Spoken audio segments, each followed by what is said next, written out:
Chapter 272. With the official stamp of approval, the Shui sisters couldn't criticize her even if they wanted to. Instead, they were ridiculed by passers-by. Some fans were jumping up and down in anger, while others suddenly came to their senses. Why are there so many people praising the vase fairy? Come to think of it, it seemed that probably this woman was quite outstanding. Many people turned from anti-fans to fans, and some even turned from anti-fans to fans of the couple on the spot. Country F. That's great. Viscount Albert has agreed to let us use the castle for the shoot. The creative director screamed excitedly. Shui smiled and said, "Thank you for your hard work." Xianxia said gently, "I'm counting on you for tomorrow's shoot." Okay, I'll make the arrangements right away." The creative director left happily. Shui's phone kept vibrating. He took it out and saw that it was another unknown number. He frowned and hung up the call.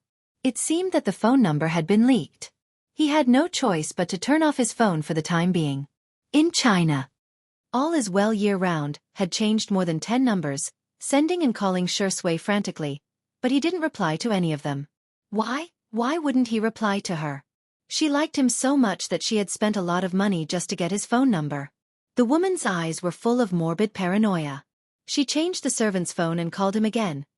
However, a sweet robotic female voice sounded from the other end of the phone. "Hello, the subscriber you have dialed has turned off his phone." Turned off his phone? How could he turn off his phone?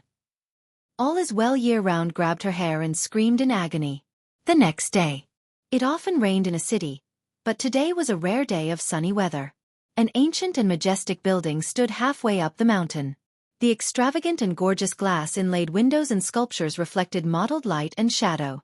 Shui got out of the car first and opened the door for Xianxia like a gentleman. He was chatting with Xianxia in a low voice when he was suddenly interrupted by a voice. "Hey, Shui, stay away from my sister." Xianxia looked up in surprise and met the eyes of her third brother, Xianxia, who was not far away. "Brother." Xianxia was dressed so fashionably that even supermodels would be ashamed of their inferiority. He walked towards Xianxia and pulled Xianxia behind him. He stared at Shui warily and said, "You're not allowed to talk to my sister." Shui blinked and looked at Xianxia innocently and pitifully. He lowered his eyes and said to Xianxia, "Okay, I got it." The moment a handsome, tall and upright mature man showed a slight weakness, the lethality it brought was many times greater than that of a little puppy. Who could withstand this? As expected, Xianxia wavered. "Brother, you should be more polite to Shui." Before Xianxia could answer, Shui chuckled bitterly. "It's okay. I'm used to it." Xianxia. What the hell? Wasn't this person very arrogant before? He's not a good person. Xianxia was going crazy. Have you forgotten that he used to practice with Big Brother and bully us? Xianxia was confused. Did he? Xianxia suddenly realized that the two demons would occasionally bully his second brother, Xiangli, and him and Xiangyu. They would often bully his little uncle, Xiangyu. However, they had never bullied Xianxia. Suddenly, Shui tugged at Xiangyi's sleeve and complained in a low voice. "Sister E, he said bad things about me." Xianxia. Why do you have two faces? Chapter 273. However, Xianxia felt that his sister wouldn't fall into such a simple trap. His gaze towards Shui was full of provocation. Naive. Do you think my sister will believe you? Unexpectedly. Brother, Shui is a very nice person. You should get along well with him, okay? The girl looked up at him with clear and calm eyes, and her tone was quite sincere. Xianxia was speechless. Can't you tell that he's pretending? Xianxia was going crazy and pushed Shui. If you don't believe me, you can see. When he was young, he had provoked Shui and was beaten to the point where he had to climb up a tree to escape, crying his eyes out. However, this time, Shui stumbled and staggered backward before barely regaining his balance. He pursed his thin lips and looked even more aggrieved. "Sister E, look, he even pushed me." "Brother!" The girl looked fierce. "How could you do that?" Xianxia was speechless. "Didn't I just King push you a little bit? Do you have to be so weak?" Shui blinked with an innocent look on his face. Xianxia was so angry that he lost the ability to organize his words. "I, he, you, ah." The men's makeup and hair were done quickly, so they filmed Shui's solo scenes first. Xianxia was in the dressing room when she vaguely heard screams coming from outside. Xianxia, who was holding a needle and thread and making the final edits to his sister's dress, sneered. He's a womanizer who attracts bees and butterflies. He's not a decent man. Xianxia said.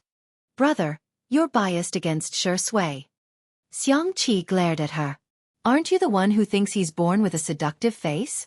I think he's the reincarnation of a male vixen. In short, in the eyes of Xianxia, the current Shui could be equated with a dogman. He's not a vixen. Xianxia defended Shui in a low voice.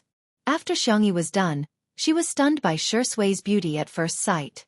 The shooting was in progress. The long table covered with a white tablecloth was filled with sumptuous food. The candles on the gorgeous candlesticks were burning, and the dim lighting cast a heavy and depressing atmosphere. However, it couldn't hide the man's presence at the end of the long table. Shui was dressed in a retro black suit, and his tie was meticulously tied. The man's skin was cold and pale, and his eyebrows and eyes were even more profound after the light makeup. There was a small red rose drawn under the end of his right eye, adding a touch of seductive charm. His performance in the camera was superb. It was like a vivid movie that pulled people into the story. From being a serious gentleman, to the casual devilishness he exuded when he loosened his tie with one hand, to taking out a rose from the vase and casually biting off the petals one by one. His pale thin lips were stained with pink juice. A strong impact hit them in the face. The photographer's hand didn't stop pressing the shutter, and he kept taking pictures. Amazing! It was incredible. This was the most outstanding Asian man he had photographed in all these years. However, when Shui inadvertently saw Xianxia in the corner, his expression suddenly changed. The frivolous and lazy vampire seemed to have fallen into the mortal world at this moment. His gaze was as gentle as the wind rustling the cherry trees in March. He seemed to have realized that he had lost his composure. He lowered his head slightly and looked down, but the corners of his lips unconsciously curled up. Xianxia, third brother seemed to be right. Shui was quite a vixen. Chapter 274. The cameraman managed to capture the scene in time. The creative director's mind was full of inspiration, and he began discussing with the cameraman in a bid to enrich the shooting plan this time. Filming was paused. Shui got up and strode towards Xianxia. Screams were heard everywhere she went, regardless of whether it was a man or a woman. Xiangyi's face was calm, at least on the surface.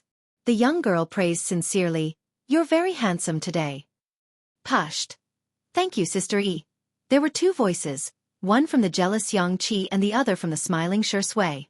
Xianxia removed his sunglasses and wanted to diss Shui. However, even with his experience as a top designer, he found that Shui's outfit was impeccable. He gritted his teeth and said, "She's all right. She looks decent." Shui would automatically turn on her hearing whenever Xianxia was around. She completely ignored Xianxi's words and fixed her gaze on Xianxia. She chuckled seductively and said, "Sister E, it must have been hard on you for descending to the mortal world today." In order to accentuate the contrast, Xianxi's dress was not only gorgeous, but it was also a bright creamy yellow color with white lace elements. Every lace was sewn on by Xianxia himself, making it look even more beautiful than the princess dresses in cartoons. The retro square-neck dress accentuated her slender waist and exquisite collarbone. Her makeup was clean and clear, and the color of her lip gloss complemented the rose at the end of Shui's eyes. She was full of vitality and elegance. Xianxia humphed and exclaimed, "You don't have to praise my sister too." Xianxia responded with a smile, as if there was nothing unusual about her. However, her heart suddenly skipped a beat. Shui looks even more vixen when she smiles. Shui's solo shoot was completed with amazing efficiency. The final product was perfect, and the creative director and the others were full of praises for it. After his segment ended, it was Xianxi's turn. According to the shooting plan, Xianxia was going to shoot an outdoor scene in the rose garden of the castle. However, the photographer changed his mind at the last minute. "Let's go to the forest behind the castle. I heard that deer often appear there. The effect will be great if we can capture it on camera." Xianxia cooperated with him in a good mood. However, when they arrived at the forest, the photographer's attitude was perfunctory. After taking a few photos, he began to question Xianxia. "Your movements are too stiff. Do you even know how to pose? Oh, that's not the effect I wanted at all. Xianxia frowned and asked to take a look at the photos, but she was flatly rejected. You are not qualified. After struggling for more than half an hour, the staff were all exhausted. It was inevitable that they would look at Xianxia with dissatisfaction. Although they felt that there was nothing wrong with Xiangxi's gaze and pose, Steve was a professional photographer. Hence, there must be something wrong with Xianxia. Steve continuously complained, but when he saw Xianxia coming over, he immediately shut up. He pretended to take a few photos and said, "Okay, let's take a break." The staff members felt as if they had been granted amnesty. Xianxia handed his sister a glass of water and even carefully inserted a straw into it. Why did you take so long? Xianxia was a little embarrassed. Maybe I'm holding them back. I heard that the final product is not very good. Xianxia frowned. Don't think too much. Maybe the photographer's skills are not good enough. Steve, who was at the side, looked at the photos just now guiltily. If he hadn't received money from Hades's competitor, he wouldn't have deliberately taken such a poor shot. It's a pity that this little Asian beauty has such a great sense of camera. Chapter 275. However, he had already thought of a way to shift the blame, so Steve didn't panic at all. The shoot continued. This time, with Xianxia watching from the side, Steve didn't dare to complain, but he chose another method: silence. With a sullen face, he didn't give Xianxia any hints apart from opening the door. The atmosphere became more and more suffocating and unbearable. During the second break, the crew was really exhausted. If they were tired, it would be fine if they could get some results. However, they were so tired that they couldn't even look at the photos. This kind of tiredness was meaningless. Some people couldn't help but complain on social media. Coincidentally, international surfers saw this post and reposted it back to China. Sheng sheng bu luo gua bu luo bu luo bu luo bu luo bu luo. I found a smurf account of a fashion magazine staff member of. Her performance is terrible. After working for half a day, there isn't a single photo that can be seen. The photographer wanted to shoot deer, but when she went into the forest, not a single deer showed up. I think she's a cursed girl. Let's be honest. Not only is Xianxia unlucky, she's also a fashion black hole, right? As soon as this Weibo post was posted, someone immediately retorted, Sister E is a fashion black hole? Come on, her red carpet appearance at Tomato Entertainment's annual gala was perfect. People call her a vase fairy every day, which actually means that her looks are really good. There were also people who gloated, looks don't equal temperament. Some people are just nouveau riche no matter how much they promote themselves. For an international fashion magazine like SLE, what they want is a sense of high-end fashion expression, okay? Not everyone has that. With the attention of passers-by, this Weibo post slowly became popular. When the Shui sisters saw it, they couldn't help but criticize it again. It wasn't easy to find something to criticize, so of course, they couldn't miss it. At the castle, Viscount Albert invited a guest to dinner. It was the editor-in-chief of Miss Sophia. He had been pursuing Sophia recently. After the two exchanged pleasantries, he tried to invite Sophia to go hunting together. Although we haven't seen deer in recent years, we can still hunt pheasants or rabbits. If you're interested, we can go on horseback. Sophia smiled and turned him down. She took off her plain wide-brimmed hat and asked the creative director about the progress of the shoot. This is Sway's solo photo. The creative director showed the photo to Sophia on the computer. The photo had not been edited, but it was stunning enough. Sophia nodded her head in satisfaction. She had a feeling that this issue of the magazine would sell well. Where's Alice's picture? She and Hades were good friends. This time, the double magazine cover was also a favor to Hades. She knew that Xianxia and Xianxia were siblings. The photos haven't been sent over yet.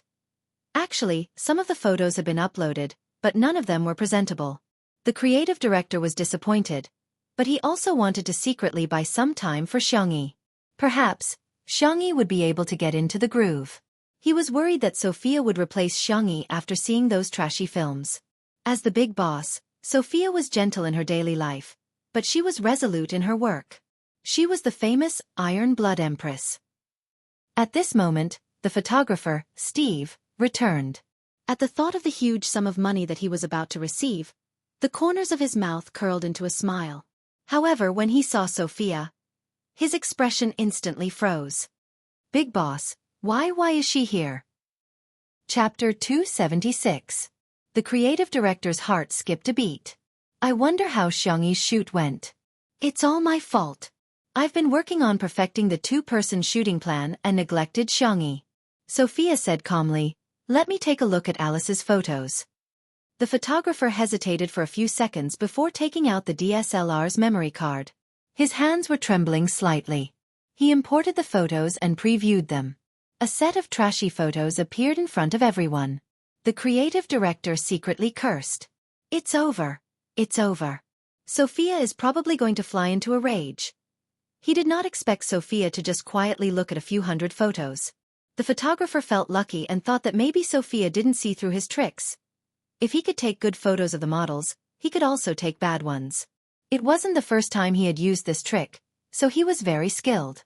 Not only did it show his superb photography skills for lighting, portraits and sceneries, but it also made the people look lifeless and stiff. He also tried to capture Xianxi's inappropriate expressions or movements, but the girl's facial expression was very well managed. Her gestures were elegant and proud, completely in line with the image of the little princess. He didn't manage to take any ugly photos. The staff came over to take a look. When they saw the superb but ugly photos, they immediately felt resentful towards Xianxi. Without comparison, there would be no harm. If Shui's photos were stunning, then hers was simply shocking. The person who had just posted the photo secretly took a photo and posted it online. She thought that since no one paid attention to her account, she might as well post it. However, what she didn't know was that she was being watched by Chinese netizens. As soon as the photo was posted, it was immediately shared on Weibo and forums. This time, there were photos as proof, and ridicule immediately arose. Ah, isn't this the standard of the wedding photos downstairs? What a waste of such a beautiful dress and such an awesome photographer. Why call her vase fairy? Just call her a country bumpkin. Calling her a country bumpkin is an insult to the word country bumpkin. Ha ha ha ha, this is probably what happens when there are no artisans. I think the vase fairy will be banned from the fashion industry after this issue of the magazine. Sophia clicked the mouse lightly, and the photo returned to the first one. This meant that she had seen everything once. The photographer saw that there was no change in her expression and secretly breathed a sigh of relief. It seemed that the big boss did not suspect him. The creative director, on the other hand, looked like he was about to cry. He felt that Sophia was going to replace Xianxi the moment she opened her mouth. Under everyone's eager gazes, Sophia spoke at a moderate pace. Did you take all these photos? Yes, Maram. Sophia nodded slightly. Very good, Mr. Steve, right? I hereby announce that you are fired from our magazine. Yes, Ma'am, eh? He was stunned. The others were also dumbfounded. Fired. Why? This isn't fair.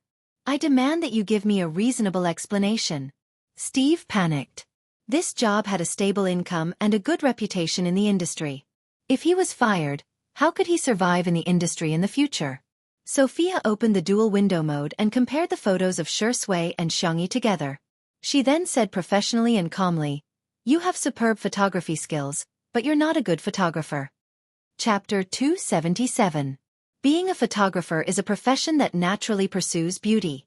This is also the founding philosophy of our magazine, to discover the beauty of different styles. You have the eyes to discover beauty, and you also have the skills to record beauty. This can be seen from Shui's photos. But, Sophia changed the topic, and her light blue eyes moved to Steve. The latter subconsciously avoided her gaze, not daring to look into her eyes. However, Alice's photo disappointed me. Please note that it is the photos that disappointed me. You showed extraordinary skills, but you lost the pursuit of beauty and the purity of your soul. Mr. Steve, I think you should understand what I mean. Let's save some face for each other in social etiquette, okay? Her words hit the nail on the head, but they were tactful and appropriate. She pointed out the reason for firing Steve, but she did not expose his filth in public. Her iron-blooded professionalism and the gentleness unique to women formed a unique style.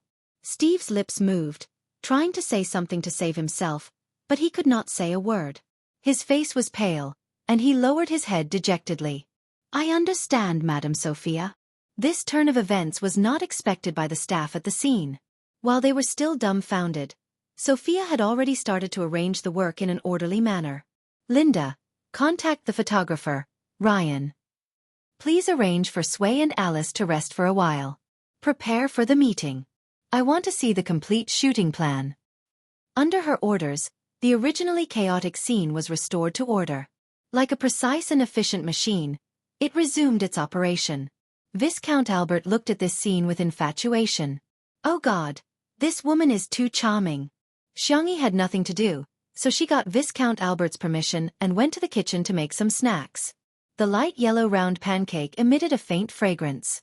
Xianxia thought that it was his sister's biscuit, so he opened his mouth to eat it. However, he was stopped. This is deer biscuit made with rice bran and wheat flour. People might have diarrhea if they eat it. Xianxia's focus was obviously different from ordinary people. He blurted out, "Is it delicious?" Xianxia slowly typed a question mark. "Just don't eat it," she said. However, Xianxia didn't believe her. While she wasn't paying attention, he secretly bit off half a piece and chewed like a little hamster. Although the taste was a little bland, it was made by his younger sister.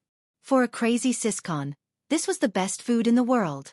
Ryan, the cameraman who saved the scene, arrived as soon as possible. Because of the change of cameraman, Sway's part also needed to be res-hot. But considering the problem of lighting, Xianxia was the first to be shot this time. Viscount Albert noticed Xianxia's deer biscuit and sighed. "You want to use this to lure the deer over? That's impossible. There hasn't been a deer around the castle for many years." The deer in the nearby forest was a rare and protected species. They had white spots on their bodies, and the horns of the male deer were especially beautiful. However, they were especially ferocious, and there were records of them attacking humans in the early years. Unfortunately, they were becoming rarer and rarer in recent years. Some experts speculated that the herd might be endangered or even extinct. Before he could finish his words, a pair of furry pointy ears popped out from the dense forest. "Albert." Everyone held their breaths at the same time and stared in shock at the young deer that suddenly appeared. Chapter 278. The fawn's fur was very light, and it was dotted with white spots. Its limbs were slender and elegant. Perhaps it was because it was a female deer or because it was too small, it did not have antlers on its head. It only had two furry pointed ears, like an elf loved by the goddess of nature in the forest. At that moment, its round deer eyes were fixed on the deer biscuit in Xianxia's hand. An unbelievable guess surfaced in everyone's minds. Could it be that this fawn had appeared just for a bite of food? Xianxia blinked, lifted her skirt, and walked toward the fawn. Viscount Albert reminded her softly, "Be careful. This breed of deer is very ferocious." The next second, the fawn ran to Xianxia and bit the deer biscuit in her hand. In the silent surroundings, the sound of the fawn chewing was particularly clear. As the fawn ate, it took the initiative to rub against Xianxia's palm. Xianxia was slightly stunned. Then, she laughed and gently rubbed its little head. The fawn closed its eyes comfortably, as if it had reached the peak of its life. Everyone was speechless. What happened to being ferocious? It was clearly so docile that it had no boundaries. Viscount Albert's heart was about to break down. Back then, he had been poked in the butt by a stag. Needless to say, he was a hooligan. Could it be that this little brat was more obedient? Ryan took a few photos, but the angle was not ideal. Just as he was about to continue, the fawn nimbly darted back into the forest. It ran very quickly. He could only give up and choose a scene with ancient trees and flowers to shoot. Without the photographer tampering with the photos, the shoot went exceptionally smoothly. The young lady had an excellent sense of camera angles, and she was very fashionable. Every photo was as beautiful as a pictorial. It was simply better than the rubbish photos taken by Steve. Perfect. Ryan was excited. Sophia was also very satisfied after looking at the finished photos. Everyone was about to call it a day and return to the castle when they suddenly heard rustling sounds. Looking in the direction of the sound, they saw at least a dozen deer gathered in the depths of the forest. Everyone was speechless. What? Not only did it freeload on its own, but it even brought its family along. The leading fawn was quite bold. It rushed to Xianxia's side like a gust of wind and said in its childish voice, "Yo, everyone thought. Is she acting coquettishly? Did you bring your family here?" Xiangyi smiled. Fortunately, I made a lot of deer biscuits. She took out the remaining deer biscuits and did not rush to feed them. Instead, she placed them some distance away from the herd of deer. Then, she returned to her original position and quietly fed the deer. Gradually, a deer took light steps forward and sniffed the deer biscuits. Instantly, the buck with beautiful and huge antlers was like a kitten that had seen catmint. It bit the deer cake and swallowed it. He swallowed it. The other deer also rushed over. Albert was in a daze. He suddenly realized that the reason why the deer attacked the humans so frequently was not because they wanted to eat them, right? He carefully recalled that when he was being chased, he seemed to have been eating strawberries. The photographer, Ryan, could not hide his excitement. He stood or squatted, and in order to get a special angle, he even lay on the ground and kept shooting with his SLR camera. It was too beautiful. It was as if the telephoto lens in a movie was zooming in slowly. The flowers and ancient trees outlined the colorful background like an oil painting. The deer and the young lady formed a harmonious natural rhythm. Even the light and shadow were warm and bright. The towering castle in the distance was reduced to a foil. All the beautiful scenery in the world could not compare to this moment. Chapter 279. All the beautiful moments were captured by the photographer's camera and turned into eternity. In the end, each photo was breathtakingly beautiful. The most innocent and naive little princess and the pure and flawless fawn. The artistic atmosphere was overwhelming. Everyone was full of praise for this set of photos. Next, Shui's shoot went very smoothly. He still maintained a high standard of performance and vividly portrayed the vampire in the dark. Then, it was time for the highlight of the day, the two-person shoot. Sophia and the two of them talked about the shooting plan again. Unlike the abstract concepts in the past, this time they gave them a script-like existence. What we want to express is a sense of story through the depths of the photos. On the other hand, the Shui sisters had been mocking Xianxia on Weibo for no other reason than the fact that there were only a few extreme fans of his girlfriend and wife, but Xiangxi's fans were increasing day by day. The Shui sisters had no choice but to switch the battlefield to the Muskmelon forum. All of a sudden, the Muskmelon forum was flooded with comments. Let's have a look at the village belle's outfit. My eyes say that she's ugly. Even an internationally renowned photographer can't save her. Everyone dislikes her when they see her. Judging from her appearance, the vase fairy has an unlikable face. Just as they were getting excited, a new post suddenly popped up. Damn! Sister E is simply a Disneyland princess who escaped. The Shui sisters were full of disdain and disdain. With that ugly photo, how could Xiangxia make a comeback? They clicked on it and saw that the blogger who had posted the photo had uploaded a social media post. It was still the same staff member who had exposed the photo, but this time, his words were full of praise for Xiangxia. Oh, my cute and pitiful the little princess. It turns out that I've been misunderstanding her all this time. It's not that there's a problem with her performance, but rather, it's the photographer's problem. Moreover, she made a kind of food called lubbing, which actually attracted a herd of deer that hadn't appeared for many years. Oh my god! Is this the mysterious magic of the East? The Shui sisters were about to mock him, but their attention was drawn to the photos in the main building. The girl in the milky yellow princess dress had a faint smile on her face. Her eyes were as clear as water as she gently stroked the deer's head. Not far away, a herd of deer gathered. The photographer captured the scene very cleverly, as if the forest elves were listening to the witch's call and offering their blessings to the little princess in the castle. The scene was so lively that it was like a scene from a fairy tale movie. Shui sisters? Was this the vase fairy? He zoomed in and took a closer look. F***CK. It really is. The passers-by were also dumbfounded. Weren't they all mocking Xiangxia for having no temperament? You call this lack of temperament? Are all of you blind? Also, weren't they mocking Xiangxia for having bad luck and even hating deer? You call this annoying? There were more than a dozen deer in the photo, and all of them were looking at Xiangxia eagerly. Especially that little deer. It was almost like a husky rolling around her feet and asking for hugs. This was simply a deer pet's original pet. Ha ha ha, she has amazing magic. She's magical girl Xiangxia. Amazing. This photo is really beautiful. It's like a different photographer. Awesome. What kind of Mary Sue persona is Xiangxia using? She can attract so many deer just by making some random deer biscuits. She's stunning enough alone, What's more when the two of them take a photo together? I must buy this issue of the magazine. Chapter 280. The Shui sisters, who had finally found something to criticize, were dumbfounded once again. There was even a post on the Melon forum about Sister Yi's face-slapping moments. The face-slapping is like a gust of wind. Sister Yi's face-slapping is like a tornado. The post was full of humor and the comments were hilarious. Even the Shui sisters were ridiculed. There were also video bloggers who created short videos of themselves. The Shui sisters mocked Xianxia for not being able to buy a plane ticket. A photo of Xianxia holding a shovel and cooking a large pot of vegetables appeared on the screen, accompanied by a magical sound effect of slapping someone. Do I need a reason to slap you? The Shui sisters mocked Xianxia for not being able to book a hotel. Slap. Slap. Do I need a reason to slap you? The Shui sisters mocked Xianxia for not having a good temperament. Slap. Slap. Slap. Do I need a reason to slap you? The short video was simple to make, but it was especially brainwashing. Soon, it went viral and attracted hundreds of thousands of likes. The Shui sisters who were causing trouble were completely embarrassed.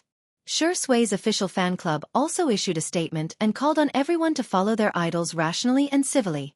In the castle, the two-person shoot officially began. The lights were dim, the candlesticks were burning, and the red wine glasses reflected a sultry light. Ryan tried to take a few shots and looked down to check the photos. Both of them had a good sense of camera angles and were stylish. However, there was no intimacy. Ryan said tactfully, "Can the two of you interact with each other a little? It doesn't matter if it's physical contact or eye contact." Hence, the two of them slowly moved a few centimeters closer to each other. Ryan was speechless. It's like a sudden and ambiguous atmosphere in a romance movie. It's like a heart-pounding first love. Ryan tried his best to express the feeling he wanted. Xianxia was speechless. "Sorry, this is beyond my scope." In the fast-paced world she transmigrated to, she played the role of an assistant between the male and female leads. However, she had never been in a relationship before. She racked her brains and wondered if she should hold on to Shui's arm. All of a sudden, a pair of warm hands appeared at the back of her neck and pressed the back of her head down. Huh? The girl's pupils dilated slightly, and she was forced to close the distance between them. The tip of her nose was almost touching his. Bang, bang, bang. Caught off guard, their eyes met, and their heartbeats suddenly accelerated. The sound of Ryan pressing the shutter rang out. Very good. Perfect. In the viewfinder, the vampire was teasing the clean and gentle little princess in his arms like he was teasing his prey. The girl's panic and the man's carelessness caused a chemical reaction to appear all of a sudden. It was the kind of sweetness that made people blush and their hearts race. Next, it's the feeling of being in love. Clayan continued, bewitching, falling, indulging, passionate, colliding. For Shui, it was a piece of cake for her to play an affectionate role. His peach blossom-shaped eyes seemed to be naturally affectionate, especially when he smiled. It was as if there was a deep and dark pool in his eyes. He smirked and was thinking about how to bring Xianxia into the role when she suddenly grabbed his tie and tugged it down forcefully. The man leaned forward cooperatively and glanced at the girl in front of him with a smirk, as if her trick had no effect on him. In the next second, the girl gently touched his protruding Adam's apple with her other hand, and then moved her fingers all the way down. Wherever her fingertips touched, it was as if little flowers of electricity had bloomed. The gaze in Shui's eyes changed instantly. Chapter 281. His Adam's apple instinctively moved twice in a sensual manner. However, the initiator of it all still remained calm and raised her eyebrows at him. She seemed to be provoking and seducing him. Shui's dark eyes were covered with a layer of gloomy and obscure light. He licked the corners of his lips and the smile in his eyes spread wide, making him look extremely bewitching and devilish. Xianxia was speechless.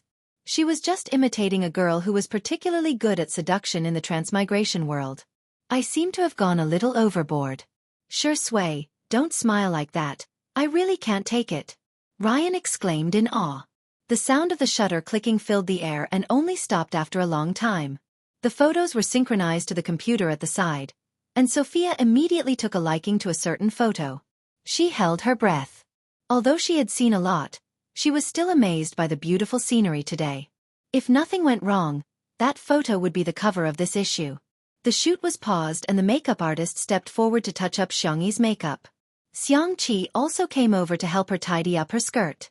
Looking at his sister, he asked, "When did you learn to do all that nonsense?" Xiangyi feigned ignorance and asked, "Huh? Shall we have seafood and tomato pasta tonight?" Xianxia subconsciously wanted to agree, but he changed his mind in time. Gritting his teeth, he exclaimed, "I'll settle the score with you after the shoot." On the other hand, Shui was drinking water calmly, as if everything that happened just now did not affect him at all. However, his habitual action of reaching for his cigarette box betrayed his thoughts. Shui had never felt so terrible about quitting smoking. He felt like he desperately needed something to calm himself down. Otherwise, he would keep replaying the scene of her cold and soft fingertips touching his Adam's apple. It was very annoying. The shoot began again, but to Xiangyi's surprise, the scene changed to a bedroom. It was still the bed in the bedroom. She repeatedly confirmed it twice before accepting the reality. She did not show it on her face, but she was still a little flustered. Shui seemed to have noticed her nervousness. He chuckled and asked, "Are you going first or should I go first? Or should we sleep together?" "Sleep together. Sleep together." Xiangyi tensed up and pushed Shui. "You go first." In the end, she did not know if it was because she did not control her strength well or because Shui did not control his center of gravity well, but he fell onto the bed and stared at her innocently. The crew members on set were looking at Xiangyi's gazes too. This little Eastern beauty, can't wait for the big Eastern beauty. Xiangyi. She was Adam's. S's.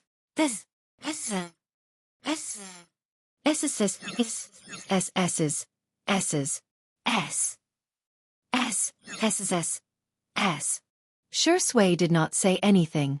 He just stared at Xiangyi and smiled. Xiangyi whispered, "Have you been on the cover of a magazine before?" Shui. "Yes." Xiangyi. "No wonder you're so good at acting." The man raised his eyebrows. At such a close distance, there was an uncontrollable ambiguity fermenting in the air, diffusing and dispersing in the air. He seemed to be gently wrapping his arms around the girl's waist, but in fact, he was full of strong possessiveness. He whispered in her ear, "I've never interacted with anyone before. Our sister E is the first." Chapter 282. Shui seemed to have said something, but Xiangyi's mind was blank and she didn't hear it clearly. She only remembered that his breath was hot. Unbeknownst to her, this scene was extremely beautiful in the viewfinder of Ryan's camera. The little princess, who was in love, was confused and helpless. Her eyes were blank.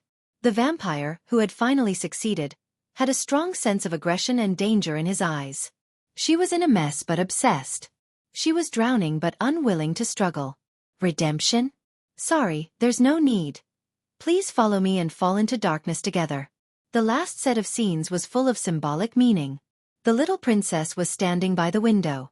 Behind her was the vampire who was holding her waist and restraining her.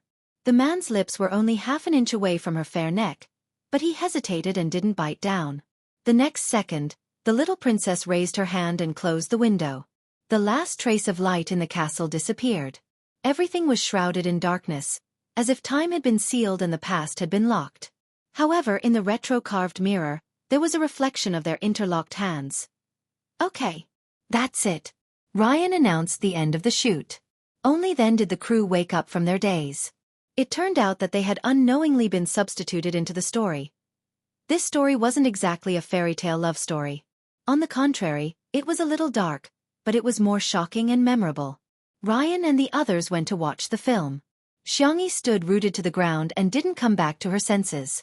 It wasn't until Shui flicked her forehead that Xiangyi looked up slowly. Shui said calmly, "It's just a story." Xiangyi. Yeah. She was just in a trance for a moment. Were the lives she saw when she was traveling through worlds real or illusory? Were they just insignificant stories? Xiangyi. Shui suddenly called her full name. He didn't use his usual teasing tone. Instead, he said in a gentle and serious tone, "You are you, not someone else. Nothing can erase your existence." Existence. The girl subconsciously placed her palm on his chest. A deep and powerful heartbeat. She breathed a sigh of relief and finally pulled away from those chaotic thoughts. The next second, Shui clicked her tongue and said in a drawling tone, Are you taking advantage of your brother so blatantly now? Xianxia. No, I didn't. Shui, don't spout nonsense. She quickly retracted her hand, her expression especially indifferent and calm. My hand is dirty. Let me wipe it. Shui raised his eyebrows. Then where are you going to wipe your dirty hands next time? He said lazily, as if he was coaxing a child. Can you give me a notice in advance? After all, I'm already so old, and I can't stand your torment. Xianxia. Ahem, okay. The girl lifted her skirt and fled in a sorry state. Due to Viscount Albert's warm invitation, Xianxia and the others stayed at the castle for the night. When it was almost time for dinner, Albert arrived at the dining room as if nothing had happened. He thought that he was the first to arrive, but to his surprise, Shui, Xianxia, Sophia, and the others were all there. Albert was speechless. Sorry, I lost. Everyone discussed various topics such as finance, art, red wine, and so on. By the time the maids served the dishes that Xianxia had cooked, all the topics came to an abrupt end. Albert immediately laid out a white tablecloth for Miss Sophia and himself, and prepared for the meal. He turned around, only to discover that Xianxia was calmly taking out of his large bag. He took out an oversized bowl. Albert was dumbfounded. Damn it, that works too. Chapter 283. Sensing everyone's surprised gazes, Xianxia said seriously, when it comes to hygiene, start with preparing your own utensils. Everyone. As if I'll believe you. But soon, everyone's attention was attracted by the food on the table. There was a chef in the castle, and Xianxia thought that not everyone would like her cooking, so she made two simple dishes, a beef patty and a fried mushroom. The beef patty was made from beef tenderloin, which was marinated slightly before frying in a pan. The heat was controlled just right, and it could be dipped in black pepper sauce or tomato sauce according to one's taste. The fried mushroom was made from fresh mushrooms picked in the afternoon, mixed with flour, egg, and other ingredients, and fried. It was then rolled in a circle of chili powder, cumin, and other condiments that the girl had brought from China. The aroma was overflowing, and it went straight into everyone's nostrils. Albert felt that he was a devout believer. In the past, when he ate with others, he would lead them in praying. But today, he recited the prayers very quickly, and then announced that it was time to eat. The beef patty was exquisitely made, and Albert bit off half of it in one bite. The juices of the meat filling splattered, and it bloomed beautifully on his taste buds. Albert's gaze drifted. Was this heaven? How could there be such delicious food? Miss Sophia was interested in the fried mushroom. She carefully forked a small piece with her fork and took a bite. The fried mushroom had a crispy outer layer, but the mushroom inside was fresh and tender. The combination of the three flavors of egg, flour, and mushroom formed a rich and complex texture. She felt that she could use an article to describe this wonderful feeling. As for Xianxia, he liked to eat noodles, so Xianxia scooped a bowl of seafood and tomato pasta for him. Then she added a circle of fried mushrooms and a circle of sliced beef patties, forming a unique big bowl of seafood pasta with rice. As he ate, he glanced provocatively at Shui. Humph, my sister only scooped rice for me. Shui's expression didn't change. There was nothing wrong with his dining etiquette, and he was elegant and noble. When he was almost done eating, he wiped the corners of his mouth with a snow-white napkin and suddenly said, Sister E, have you thought about what to make for Big Brother's in-flight meal? Upon hearing the word Big Brother, Xianxia instinctively sat up straight, even forgetting to chew the pasta at the corner of his mouth. Xianxia nodded. Yes, I'll make Big Brother's favorite dishes. She tilted her head and looked at Xianxia. Big Brother, do you want to accompany me? Let's go home and see Grandpa. Regardless of whether it was to accompany his sister or visit his grandfather, he was very happy with these two options. However, with the addition of the option of going with his elder brother, this question instantly became a question of death. Sister, you're not a kid anymore. You're a big friend now. Xianxia acted like a big brother and said in a dignified manner, Can you be a little more mature? Do you need me to accompany you on the plane? Oh. Shui smiled. It's okay. I'll accompany you, Xianxia. Motherf ***. However, he couldn't do anything to Shui. He was afraid of his big brother, but Shui wasn't afraid at all. Dagua? Albert's Chinese wasn't very good, and he tried to join Xianxia and the other two's group chat. He was very confused. It's fine to bring a big bowl, but do you have to bring a big pot?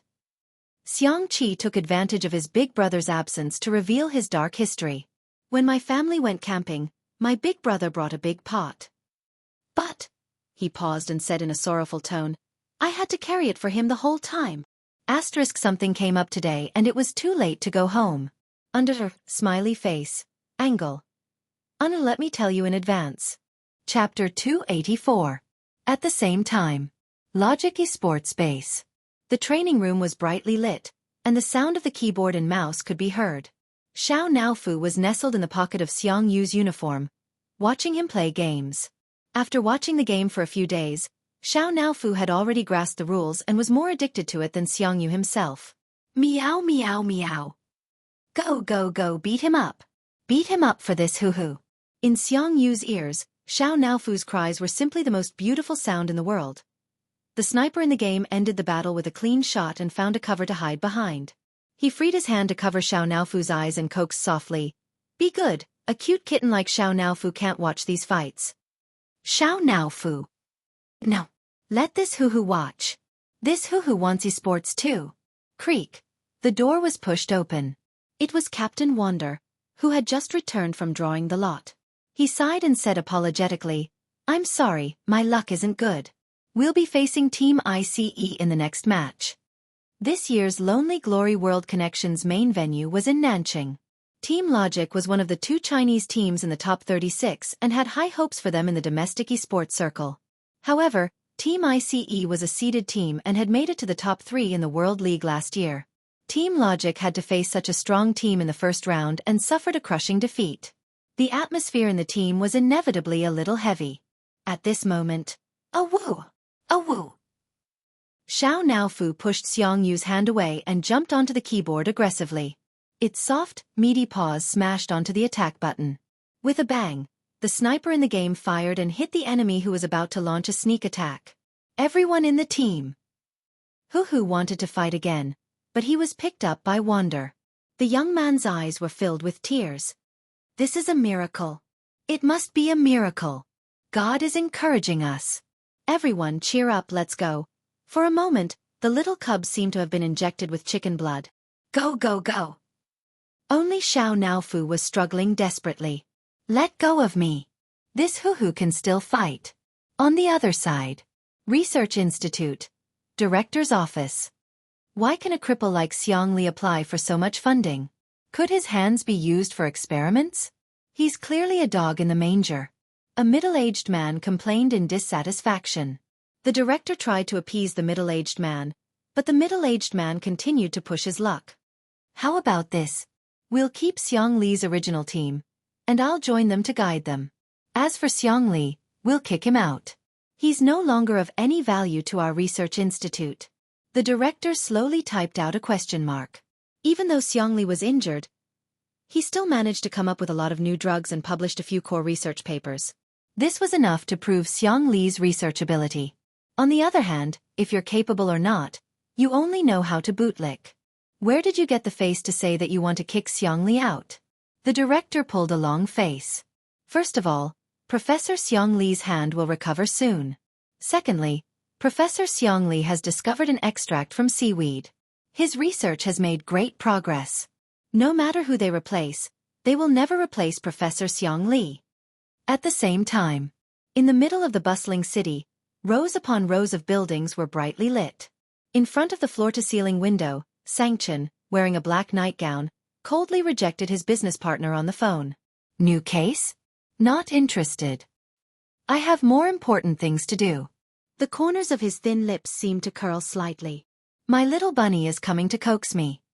Chapter 285. After hanging up the phone, Xianxia opened his WeChat. Little Bunny ES account was pinned to the top. He tapped on the chat box with his slender fingers and saw that there were 0 unread messages. However, there was a new status update on his WeChat moments. It was a selfie of Xiangyi and Xianxia, in which Shui's side profile was accidentally captured. The caption of the picture was, Xiangyi is super handsome today too. Oh asterisk. Oh, the two of them shared a lot of friends and there were already many comments below. Annoying number 4. I'm obviously the most handsome. Annoying number 3 replied to annoying number 4, go away, go away. Your third brother is the most handsome. Got it? Annoying number 2, Tutu, can you send me a photo of Xianxia? Sure sway. What about me? Xianxia. Ha! What a bunch of annoying people. It was late at night, but he wasn't sleepy at all. Instead, he tapped on Weibo to kill some time. His account was verified as lawyer of Linchin law offices, so he would usually receive a lot of mentions, all of which were for legal advice. Occasionally, Xianxia would reply to a few of them. Today, as usual, he scrolled through the list and scrolled past a comment that read, "May I ask if you've accepted a case for public welfare legal aid?" QAQ. He stopped scrolling. It wasn't because of the content, but because of the user's nickname. Guardian of the best EE in the world. The avatar used was a screenshot of Xianxia in Two Under One Roof, with her hair tied up in a bun. The little girl was smiling with her head tilted to the side. After adding some filters and various special effects, she looked even more gentle and adorable.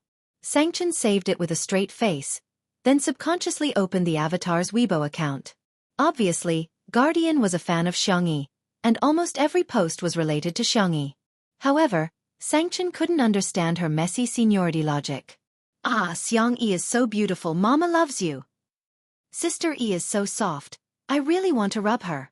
She even has dimples, she's so sweet. Damn it, E is so awesome today. Ah Wei is dead. I want to be a fan for 1 second. However, that did not stop Xianxia from saving photos and videos. After he was satisfied with saving dozens of photos, he noticed that Guardian had updated his Weibo. Guarding the best in the world, EE. If you don't vote, I won't vote. When will EE be able to make a name for herself? Don't forget to help Xianxia get on the rankings. Also, our fan club group number is XXXX. Welcome everyone to join. Xianxia checked the links that she had sent him. They were all different kinds of rankings. Xianxia's popularity was at the bottom. Xianxia furrowed his brows and sent a private message to the other party. Tutu Dage V. I can take the case. Big brother Tutu V.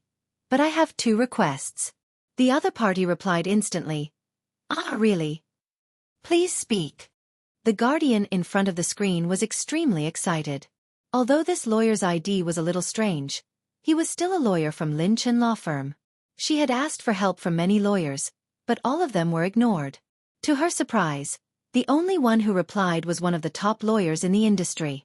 A new message popped up in the chat and the guardian checked it nervously, for fear that the other party would make a difficult request. That would be terrible. Tutu Dage V. Teach me how to get on the rankings.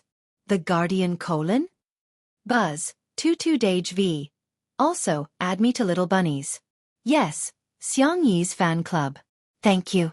The guardian : She was in a trance. She didn't expect the other party to make such a request. Is this the legendary male fan? Or is he a male fan? Asterisk asterisk today is salted fish warm, guilty. Don't be mean to me, I'll catch up on it during the day. Good night QAQ. Chapter 286. Probably because she didn't reply, the other party sent another message. Tutu Big Brother V. What's the matter? Is there a problem? Guardian hurriedly replied. No. It's totally okay. Then, this brother fan, very professionally asked her to send him the details of the case. In order to make it easier to contact him, he even gave her a WeChat signal. Guardian added him as a friend nervously and quickly accepted it. She checked this brother fan's WeChat moments and realized that he didn't set it to be open within 3 days. However, there were only a few posts in total. They were from 2 days ago, a year ago, and a year and a half ago. 2 days ago. I'm on annual leave. Please contact my assistant Gu Jingxi for work matters. A year ago. Little Bunny ran away from home. A year and a half ago. Camping with my sister and cooking noodles in a big pot. It tastes pretty good. It seems that he also has a sister named Little Bunny. What a coincidence. It's actually the same as Xianxia's nickname. In order to show her sincerity, Guardian meticulously created a tutorial for voting on the rankings and sent it to him. She also added him to Xianxia's fan club. Chen. Thank you. Guardian replied with an emoji and ran to watch the cut version of Two Under One Roof, that only had clips of Xianxia. From time to time, she would let out a goose-like laughter. After more than half an hour, new messages suddenly popped up on WeChat. Damn, Sister E has a rich fan now. She's rushed to the top of the female celebrity popularity list. She's also the first on the most popular list. I'm impressed. What kind of big shot is this? Tutu Big Brother? This name sounds a bit familiar. Ha ha ha ha. Is he Xiangyi's brother fan? Guardian froze for a moment and went to check the various major rankings, only to find that this brother fan was a typical person of few words and was good at gambling. He was also very generous with his money. She was extremely excited and posted in the group, "Great, our Xiangyi is also someone with a big fan club." There were sounds of agreement below. Suddenly, Tutu Big Brother. Someone bullied her? The group was silent for a few seconds. In an instant, everyone was worshipping the big boss with slipping hair and kneeling emojis. After a while, someone finally sent a voice message to Tutu's older brother to explain, "That's right. That all is well year-round character in Xiangshia's sister is always leading our sister E around. Even after being slapped in the face a few times, she still doesn't know how to restrain herself. Just now, she even posted on Weibo that Sister E was going to drive her to her death. I'm speechless." As she spoke, she even sent out a link. It was a Weibo post from All Is Well Year Round. The gist of the post was that she couldn't bear the evil in this world and that her only ray of light had been snatched away by others. She wanted to leave. Many fans comforted her in the comment section, and there were also people who passionately insulted Xiangyi, accusing her of driving a depressed patient to death. There were already more than 10,000 likes. Xianxia, who was standing in front of the floor-to-ceiling window, combed his messy hair. He never liked listening to long speeches, but he patiently finished listening to the lecture. TSK. How dare they bully his little bunny? Tutu Big Brother. Got it. Tutu Big Brother. The internet is not a lawless place. I will send a lawyer's letter to all the Weibo users who insulted Xiangyi. The group members thought that he was joking, but they didn't expect that about 10 minutes later, Lin Chen Law Firm's official Weibo account actually posted a statement frowny face Lin Chen Law Firm v. The internet is not a lawless place. The attached picture was a lawyer's letter with at least a few hundred Weibo users' names on it. In an instant, the foul-mouthed Xiangshui sisters panicked. Chapter 287. Weren't they just angry and scolded Xiangyi a little? Xiangyi was a public figure, so what was wrong with being criticized? She wanted to be a celebrity, so why do they have to send them a lawyer's letter? Moreover, the lawyer was from Lin Chen Law Firm, one of the top law firms in the country. Many people felt suffocated, and they guiltily deleted their comments and changed their IDs, fearing that they would be punished by the law. Thus, Xiangyi's fans were surprised to find that the Xiangshui sisters, who had been shouting the loudest and scolding the most, had all disappeared. Finally, someone could deal with them. Meanwhile, Songchen's fan club was flooded with comments. "Big Brother, you're awesome." Sangchen didn't say anything else. Instead, he looked at the bustling night scene outside the window. The huge billboard shone brightly on the man's chiseled face, softening his sharp features slightly. Seeing the little rabbit up close, there were only 8 hours left. The next morning, Xiangqi got up sleepily. His dark green silk robe was wrinkled from his sleep, and a few buttons on his collar were unbuttoned, revealing a large area of his pale skin. His well-defined abs were faintly discernible. He walked to the window to breathe in the fresh air, and vaguely saw 2 familiar figures. Xiangqi squinted and realized that he couldn't see them clearly because they were too far away.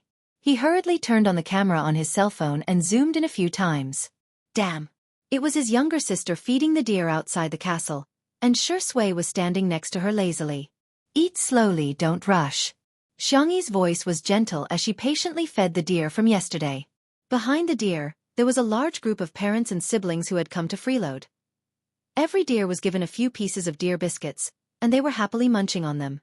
Xiangyi had already told the chef in the castle how to make the deer biscuits, and Viscount Albert generously expressed that he would be happy to feed these cute forest elves. "I'm leaving today. You have to pay attention to your safety in the future. Don't get caught by poachers." As Xiangyi spoke, she suddenly turned her small face. "Do they understand Chinese?" Xiangshui quietly accompanied her by her side. Hearing her words, she couldn't help laughing. "Can you translate it for me?" The little girl thought it made sense and translated it to Xiaolu. Xiaolu tilted its head. Its ears were furry, and its eyes were round. It had the clearest gaze in the world. It seemed to understand and rubbed its nose against Xiangyi's palm. Xiangyi's heart softened. She took out the last piece of deer cake from her pocket and fed it. The deer behind her instantly lined up to rub against her, begging to be touched. They didn't forget to touch the pocket on Xiangyi's clothes, trying to get her to take out another piece of deer cake. It could be said to be a real foodie deer. Xiangyi couldn't help but lick her lips. I heard that venison is very nourishing, Shui added. Hunting is illegal in China, but sika deer can be artificially reared. Xiangyi's eyes lit up. Then, shall we rear 2 of them? Shui chuckled. We'll do as you say. The deer were speechless. In Xiangqi's eyes, the morning sun, the cute deer, the gentleness of a young girl, and the company of a man. All of this was obviously very heartwarming, but it was more impactful than any war or sci-fi scenes. Although he wanted to rush over and kick Shui away from his younger sister, but why did this damn inspiration come again? It was actually the inspiration for matching outfits. Chapter 288. He scratched his head, struggling between kicking the dogman and recording his inspiration. In the end, Xiangqi gave in to recording his inspiration. Ever since his debut, he had only designed women's clothing. Men's clothing was his weakness. Now that he had a chance to make a breakthrough, he had to seize it. As for the dogman, haha, wouldn't it be better to wait for Big Brother to kick him in person? Shui, your death is coming soon. Ha! At this thought, Xiangqi picked up a pen and paper. His inspiration rushed to the paper like magic. One set of couples' outfits after another were born from his slender fingers. After stroking all the deer with satisfaction, Xiangyi waved goodbye to them. The deer blinked and suddenly grabbed Xiangyi's clothes with its mouth. It stared at her with tears in its eyes. How could it not be sad that a fangirl was leaving? Xiangyi was a little sad because of it. She bit her lip and whispered, I'll come back to see you next time, okay? Woo. I'll definitely come back. Woo woo. Next time, I'll make you something better than deer biscuits. The deer stared at her for a few seconds, then slowly let go of her. Xiangyi didn't know whether to laugh or cry. She suspected that the deer had become a spirit and had sufficient evidence. After watching the deer and the herd of deer enter the forest, Xiangyi and Shui walked back to the castle. Ouch! Xiangyi was so focused on looking back at the deer that she slipped and twisted her ankle.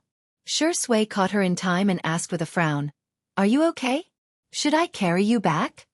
Imagining that scene, Xiangyi felt a little embarrassed. She said calmly, I'm fine, I can still walk. The next second, a black Rolls-Royce stopped beside her. The door opened automatically, revealing the cold and indifferent gaze of the man in the car. Xiangyi. Big Brother is here. Her cherry lips opened slightly. She wanted to greet him, but she didn't dare to call him Big Brother. Xianxia calmly got out of the car. He was 188 centimeters tall, with broad shoulders and long legs. Dressed in a black suit, his facial features were deep and handsome.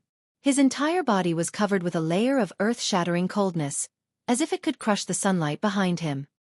He lowered his eyes and glanced at Xiangyi. Broken leg? Xiangyi shook her head in fear. No. Then do you need to hide in another man's arms? Xiangyi came to her senses and tried to pry Shui's hand away. Unexpectedly, Shui tightened his grip and hugged her shoulder even tighter. His peach blossom eyes curved slightly, and the corners of his mouth curled into a lazy smile. Big Brother, long time no see, Xianxia looked at him in the eye. It was a silent confrontation between 2 men. A moment later Xianxia sneered, Get your dirty hands off me. Xiangyi subconsciously defended Shui. He didn't touch the deer. His hands are not dirty. Whoosh, Big Brother's cold gaze swept over.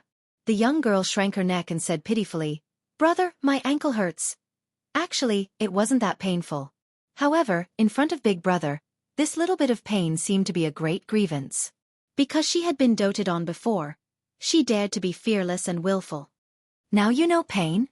For some reason, although Xianxia's tone was still cold, it wasn't as fierce as before. He raised his long black eyebrows. So, Xiangyi mustered up her courage. So, brother, can you carry me back? Xianxia looked at her and didn't say anything. Boo-hoo, I can't, I'm going to cry. The young girl was terrified and changed her words. Are you tired from the car ride? I can carry you, it's not impossible. Chapter 289. Afraid that her brother would not believe her sincerity, Xianxia clenched her fists and tried to flex her muscles. Brother, I'm very strong. If you don't like to carry me, I can carry you. Xianxia shifted his gaze onto her fair arms and couldn't help but frown. In the past year, that person had been using a very unhealthy method to lose weight, going on a diet. Xianxia had lost a lot of weight and her arms were sickly slender. They looked so fragile that they could be broken easily. Forget it, what's the point of getting angry with her? Xianxia said with a sullen expression. Come here. Xianxia did not move. It was not that she didn't want to go, but rather, she was too scared. She felt safer staying by Shui's side. Watching as she shrank towards Shui, Xianxia's temples began to throb. This little bunny needs to be taught a lesson. Is she really going to fall in love at such a young age? Does she have any respect for the family rules? However, Shui had guessed Xianxia's true thoughts. He looked down and said in a lazy and innocent voice, Brother, it's the same if I help her. With that, he helped Xianxia walk in the direction of the castle. Xianxia shifted his gaze from his sister to Shui's legs. He seemed to be contemplating if he should break Shui's legs. He strode forward with his long legs and picked Xianxia up in his arms. Ha! While she stared at him in shock, Xianxia said with a straight face, Your legs are short and you're walking too slowly. You're wasting time. Is that so? However, Xianxia realized that her brother was carrying her. Does that mean that he's actually not that angry with me? She carefully tugged at the fabric of his suit jacket, feeling both nervous and happy. To her surprise, Xianxia said, Tisk, you're quite heavy. Xianxia was speechless. Much heavier than rice. Xianxia. Then I'll walk by myself. Actually, I can walk. Xianxia was a little humble. Of course, it was mainly because she was afraid. Chen of the Xiang family, a man who dominated the fear of the entire Xiang family. Xianxia said coldly, Shut up. Xianxia. Wu did not dare to speak anymore. Shui, who was standing behind her, smiled happily. Another man who can't stand being goaded, he was clearly worried about his sister's death, yet he still pretended to be unconcerned. Clearly sullen on the inside. Castle, living room. Xianxia placed Xianxia on the sofa. He had been to the castle a few times and was very familiar with the layout. He got up and went to the kitchen to get some ice. Xianxia took a stack of design drafts downstairs and showed them off to his sister. Sister, look at my newly designed couple outfit. Xianxia took a look and was stunned. Over the past year, there were people in the fashion industry who couldn't stand how Xianxia's designs were always able to set off new trends. They dissed him for not being able to design men's and children's outfits, saying that his designs were too limited. In fact, many designers specialized in one category, but in their eyes, wasn't Hades a genius? A genius had to be all-round, otherwise, he would be a good-for-nothing. She treated him with the strictest standards, yet held herself to the most relaxed standards. However, this couple outfit was so ingenious and ingenious. It was simply amazing. You're even designing couple outfits for her? Xianxia's cold and deep voice came from behind. Xianxia shuddered and had a strong desire to live. No. These are parent-child outfits. Parent-child outfits. Chapter 290. Xianxia. Heh. He half knelt beside Xianxia's feet, lifted her trousers, and put the ice pack on it. Xianxia's eyes widened, not because of her brother's sneer, but because of his actions. Was he taking care of her? She uneasily wanted to retract her feet, but Xianxia gave her a warning look. Don't move, behave. The little bunny didn't dare to move and sat on the sofa obediently. Xianxia was still trying to explain his creativity. Brother, look at this outfit, it's brother and sister, and this outfit, it's sister and brother. Xianxia's face was cold. Go on. See if I'll give you a look. Don't think I don't know, sister is your muse, your source of inspiration. That's right, all of Xianxia's designs were more or less related to Xianxia. The perfect combination of his siscon and his pursuit of the ultimate art miraculously created sparks of inspiration. Xianxia. Heh. Xianxia was about to cry, and instinctively hid behind Shui. "Brother Shui, save me," he whispered. Shui said good-naturedly, "Sure. Brother Shui, you're really too." Before he could finish, Shui said with a smile, "It's a paid service, 1 fee per visit. If you want to buy, be quick. It's up to you." F***CKU. You're so sure I have to beg you, right? Do you think I'm such a spineless person? Yes, I am. Xianxia said fawningly, Okay, I'll listen to you, Brother Shui. Then he heard Shui say leisurely, "The company Sister E signed with is a bit of a scam. Why don't you sign with Xiangfeng's company? Whether you want to leave the industry or continue your career, you'll have more freedom." The word Xiangfeng naturally attracted hatred, and Shui knew this very well. As expected, Xianxia frowned. What's he doing? It's been so long, and he still hasn't prepared the contract? Shui chimed in. That's right. Xianxia. I'll call him right now. He threw the ice pack to Shui and went to call Xiangfeng with a sullen face. Far away in Nanqing, Xiangfeng was still sleeping due to the jet lag. In a daze, he received a call from nephew Gu and was reprimanded. Xiangfeng? It was very fascinating. In the living room, Xianxia was shocked to see that Songchen's attention had been diverted by the simple act of using his uncle as bait. What kind of operation was this? Teach me. Shui bent down and carefully applied ice to Xiangyi's ankle.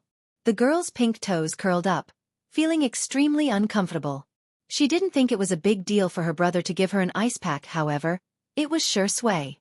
It seemed to be completely different. Does it still hurt? Shui asked in a gentle voice and looked up. At that moment, Xiangyi actually didn't dare to make eye contact with him. The ambiguous atmosphere made her heart thump loudly, as if it had been hooked by a silk thread. Xiangyi cleared her throat and said, "I'm done." Shui asked, "Are you sure?" Xiangyi answered, "Yes." Shui finally put away the ice pack. Seeing how uneasy she was, he smirked and asked, "Are you that scared of Xianxia? Is he going to eat you up?" He originally meant to comfort Xiangyi, but to his surprise, the Xiang siblings widened their eyes in horror. Xiangqi murmured timidly, "Xiangfeng doesn't eat people up, does he?" Xiangyi swallowed her saliva and said, "I don't think so. Oh my God, it's so scary." The two of them huddled together pitifully and shivered uncontrollably. Shui was speechless. The demon of the Xiang family indeed lives up to his reputation. Chapter 291. Xianxia came back after the call and glanced at Xiangyi. "We can sign the contract when we get back." Xiangyi. What kind of efficiency was this? Then, Xianxia turned to look at Xiangqi. Xiangqi was curled up on the sofa like a boneless person. He straightened his back and rested his hands on his knees like a standard elementary school student. They looked at each other. 1 second, 2 seconds, 3 seconds. Xiangqi broke down. I was wrong. Xianxia said unhurriedly. "Tell me, what did you do wrong?" "I was wrong in every way," Xiangqi said weakly. "It's a couple outfit, but it's just a design. It doesn't mean that I support my sister's relationship," Xianxia said. "Go on." Xiangqi confessed everything. "I shouldn't have eaten my sister's dear biscuits. But I already had diarrhea yesterday." Xiangyi looked a little speechless. "I said that you can't eat it." The next second, Xiangyi's devilish voice sounded. "It's your turn, Xiangyi." The girl's first reaction was to move closer to Shui. A smile appeared in Shui's eyes as he placed his arm on the sofa behind her, making it seem as if he was holding the slender girl in his arms. "The deer is so cute. I shouldn't have thought about eating it," the elementary school student answered in a trembling voice. She didn't look at all like a big shot who had just returned from transmigration.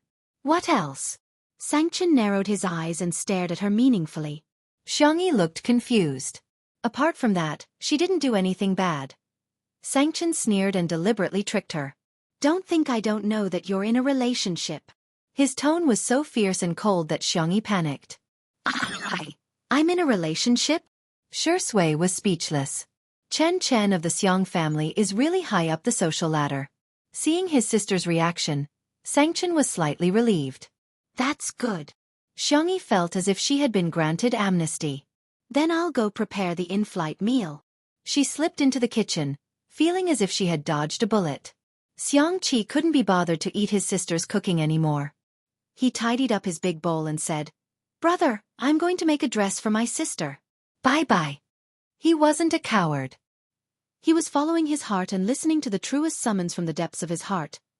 Only Xianxia and Shui were left in the living room. Xianxia picked an armchair and sat down. His long legs were crossed, and his arms were crossed. His aura was incomparably strong. "I advise you, it's best that you don't have any thoughts about my little bunny." Shui. "Okay, big brother Xianxia. Speak properly." Shui blinked. "What if Tutu has ulterior motives toward me? Should I reluctantly accept it or act in self-defense? Kiske, how worrying." Xianxia. He took a deep breath. There was only one thought in his mind. This dog of a man is really asking for a beating. Xianxia had prepared a sumptuous meal. She either put it in a thermos or refrigerated it. She was going to put it all on Tutu's plane later. She was going to take a plane with Wuxia, which meant that they were going on a trip together. Albert followed the smell and shamelessly expressed that he wanted to try it. Xiangyi's eyes curved into crescents. "I saved one for you." Albert was touched. "Alice, you're an angel." The next second, Songchen's cold voice rang out. "You didn't make it for me? Pack it all up." Albert said angrily. "Are you the devil?" Songchen nodded proudly. "Thank you, you flatter me." Albert was speechless. Chapter 292. Under her brother's gaze, Xiangyi braced herself and packed up all the food. Tutu landed in the manor and Songchen grabbed his sister's collar to board the plane. Albert waved goodbye to them with tears in his eyes, though it was unclear if he was upset because of the separation or because he couldn't eat Xiangyi's cooking. The plane hovered in the sky for thousands of miles. The deer in the forest seemed to have sensed something as they raised their heads and began barking, seemingly bidding farewell to Xiangyi. On Tutu. In addition to the resting area, there was also a tea area with a sofa and a coffee table. Songchen was the first to take a seat. Shui sat opposite him. The two men then looked at Xiangyi in unison. The two rows of sofas were facing each other. In other words, Xiangyi could only choose to sit next to one of them. Xiangyi was speechless. "If I sit next to Big Brother, I won't be able to escape when I get beaten up. It seems safer to sit next to Shui." With that thought in mind, she slowly moved forward and sat down next to Shui. In an instant, one was elated. The other had an icy cold gaze. Songchen picked up the porcelain teacup with a straight face and took a sip of green tea. He wasn't angry. He wasn't angry at all. Shui, on the other hand, was calm and composed. She even began chatting with Xiangyi about the topic of two under one roof. Xiangyi gradually relaxed. Songchen waited for more than 10 minutes, but Xiangyi did not take the initiative to speak to him at all. He almost crushed the porcelain teacup in his hand. Ahem. He cleared his throat. His words had the effect of silencing her. Xiangyi kept quiet out of fear, not daring to speak. Shui glanced at him with a smirk and remained silent. Songchen frowned and thought, "Am I that scary?" His white, well-defined fingers loosened his black tie. He unbuttoned the top 2 buttons of his shirt and leaned on the sofa in an extremely relaxed posture. However, when he opened his mouth, he sounded like a teacher lecturing a student. "What do you plan to do next?" Xiangyi froze for a few seconds before she realized that the question was directed at her. She whispered, "No, I don't have any plans. I'm just going to record a variety show, cook some food, and retire early." Songchen asked casually, "Are you feeling too tired?" Xiangyi shook her head. Cooking isn't tiring. How could she feel tired doing something she liked? Songchen continued asking, "Did anyone bully you?" He glanced at Shui meaningfully. Little Rabbit was extremely obedient and her voice was soft. "No, everyone is very good. I feel that filming this variety show is quite fun." Songchen replied with an and said indifferently, "If someone makes you unhappy, do you know what to do?" "I know how to answer this question." Xiangyi was a little excited. "Tell the family." "Childish," Songchen said coldly. "It's to make the other party even more unhappy, got it?" Xiangyi. "You don't even know how to do this? Do you still need me to teach you?" Xiangyi swallowed her saliva.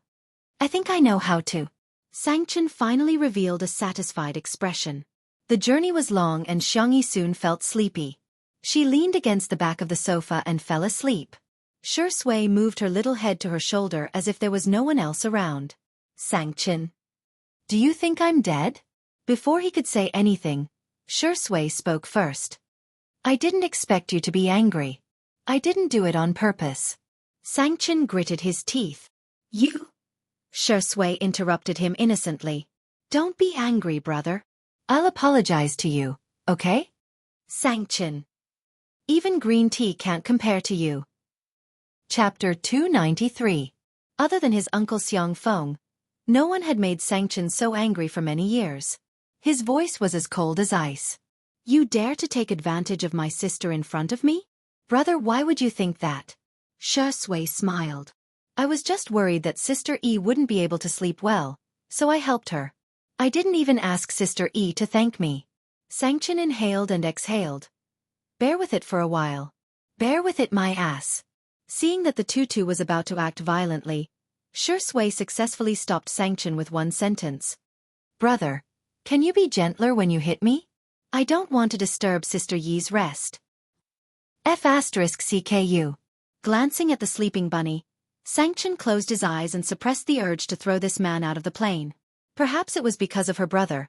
Although Xiangxia seemed to be afraid of him on the surface, she subconsciously felt very safe. She slept for more than 2 hours. She opened her eyes in a daze and found herself leaning on Shui's shoulder. She quickly propped herself up and apologized softly. I'm sorry, I didn't mean it. Why didn't you push me away? Xianxia was so angry that he wanted to vomit blood. It was obviously this dog of a man who pressed you on his shoulder. He was just short of tying a rope to his body. Shui was calm and collected like a sly old fox. My shoulder is a little sore. Xiangxia suggested gently. Then let me massage it for you. Will it be too much trouble for you? No, it's my fault. Shui blinked her eyelashes. Thank you, Sister E. Xianxia saw this scene. If this wasn't the behavior of a green tea, then what was? He pinched his eyebrows and vaguely understood what Shui meant when she said that the bunny was plotting against him. It was this dog of a man who had dug a hole and tricked Little Rabbit into jumping in. However, what puzzled him was that the little rabbit had always been wary of outsiders. Why was she completely defenseless against this dog of a man? Although he was angry, he still had to eat. When the food was taken out of the thermos, it was still steaming. There were 6 dishes and 1 soup, all sumptuous and nutritious. Most of them were Xianxia's favorite dishes. Braised lion's head in soy sauce was made of 70% lean meat and 30% fatty meat. It was hand-chopped into minced meat and mixed with water chestnuts and shiitake mushrooms to make meatballs. The meatballs were first fried and then boiled. The meatballs were filled with mellow and fragrant sauce. The steamed carrot dish was made by shredding carrots, adding vegetable oil, flour, salt, and so on. After steaming, adding garlic juice and chili oil according to the taste. The shredded carrots were loose and soft. There was also mapo tofu, braised chicken, shrimp scrambled eggs, winter melon pork rib soup, and so on. Due to the limited ingredients overseas, Xiangxia made all the more common home-cooked dishes. However, Xianxia had not eaten for a long time. The taste of home. After tasting the first dish, his tightly knitted eyebrows relaxed. He even found Shui, this dog of a man, much more pleasing to the eye. Xiangxia nervously picked up a lion's head for Xianxia. Brother, you eat more. She was so nervous that her palms were sweaty. She was even prepared that her brother would throw the food she picked up into the trash can. However, she did not expect. Xianxia calmly ate the lion's head she picked for him. Xiangxia felt relieved and asked tentatively, "How's the taste?" "It's oh." Xianxia indifferently commented. The next second, he blocked Shui's chopsticks with his chopsticks and raised his eyebrows. Try picking up another one. Chapter 294. Xiangxi's brothers were all single. Whether or not they would protect their wives was an unsolved mystery, but protecting their food was one of their ancestral skills. It was comparable to climbing trees and being arrogant. When the eldest brother wasn't around, they would snatch his food. When the eldest brother was around, they would share his food. Of course, it wasn't an equal distribution. Instead, it was based on status and strength. Chen of the Xiang family would always be number 1. No one dared to take away a single grain of rice from him. After the distribution was completed, it was as if a wild beast had successfully divided its territory. Everyone was extremely protective of their food. Shui retreated in order to advance. She retracted her chopsticks and forced a smile at Xianxia. It's okay, I can eat the vegetables.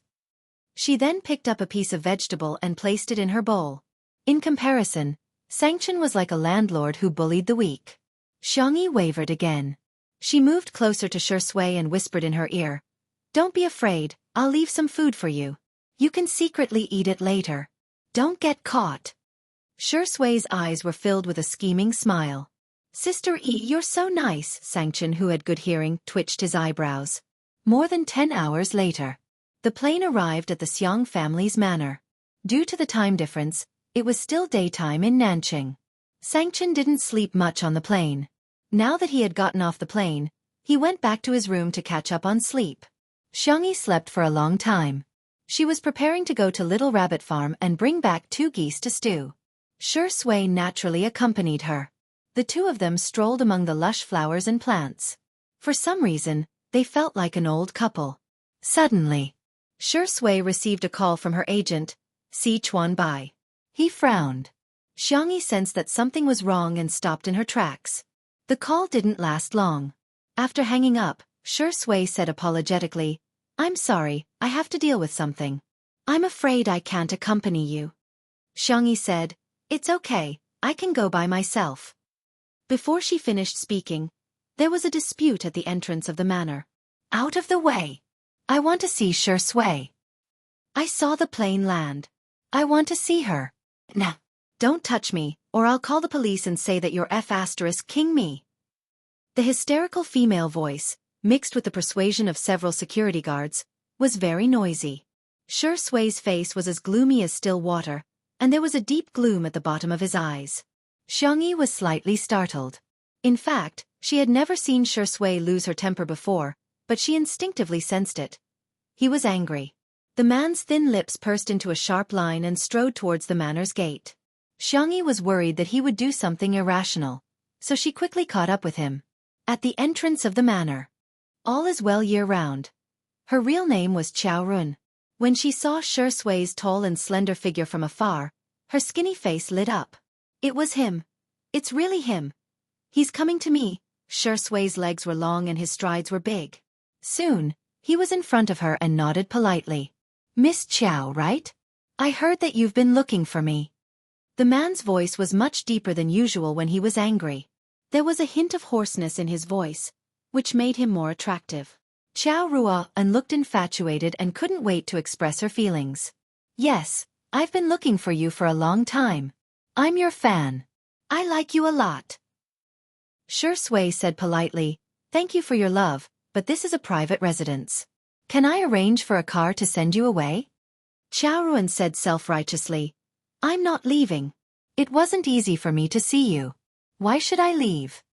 She was caught off guard and grabbed Shui's hand. Chapter 295. At the critical moment, Shui took a step back and avoided her touch. Qiao Ruan missed him and stumbled, almost falling down. She looked up at Shui in disbelief. Why did he avoid her?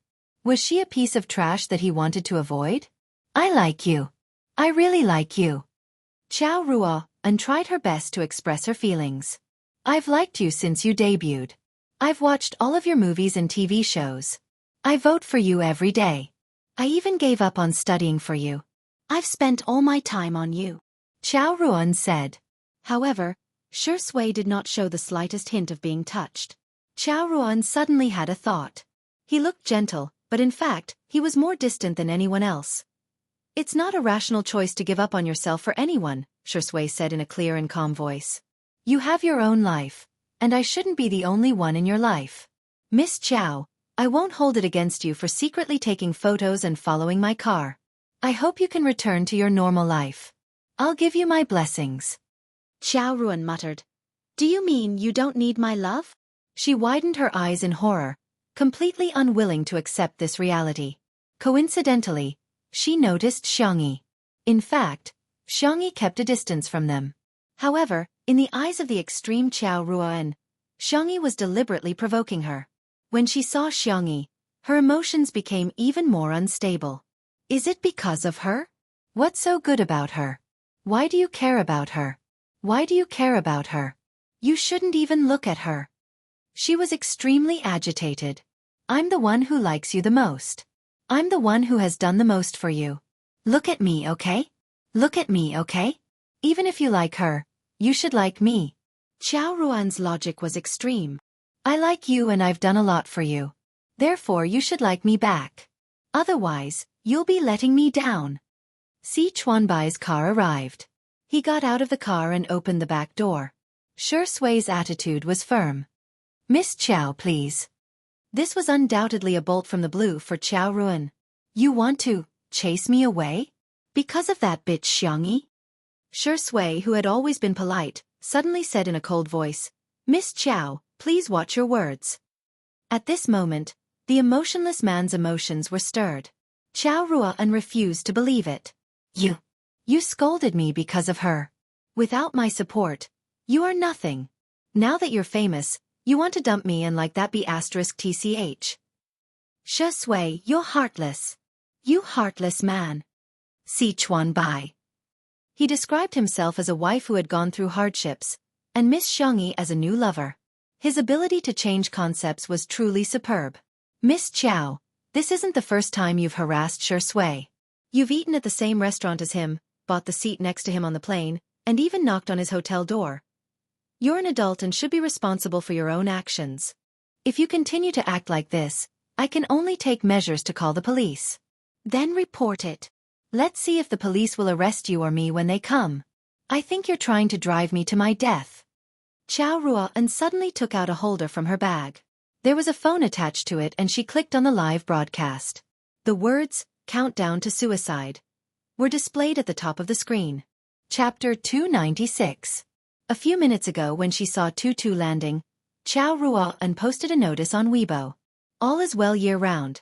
If all hope comes from you, then the pain I'm feeling now is also thanks to you.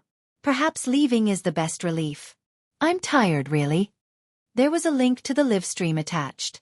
When the fans saw the words, Countdown to the live stream, they were all frightened. Oh my God, sister, don't take things too hard. Is there anyone who can contact her in the real world? I'm dying of anxiety. I don't know if it'll work, but based on her previous location, she should be from Nanqing Pingon Nanqing. Someone raised a question. Livestream suicide? Why does it feel like a publicity stunt or coercion? In just a few minutes, there were hundreds of comments on that post. B*tch, get lost. Who would risk their own life for publicity? F*CKU. Don't you have any sympathy? She's about to die, yet you're still being a troll. I hate this kind of thing the most.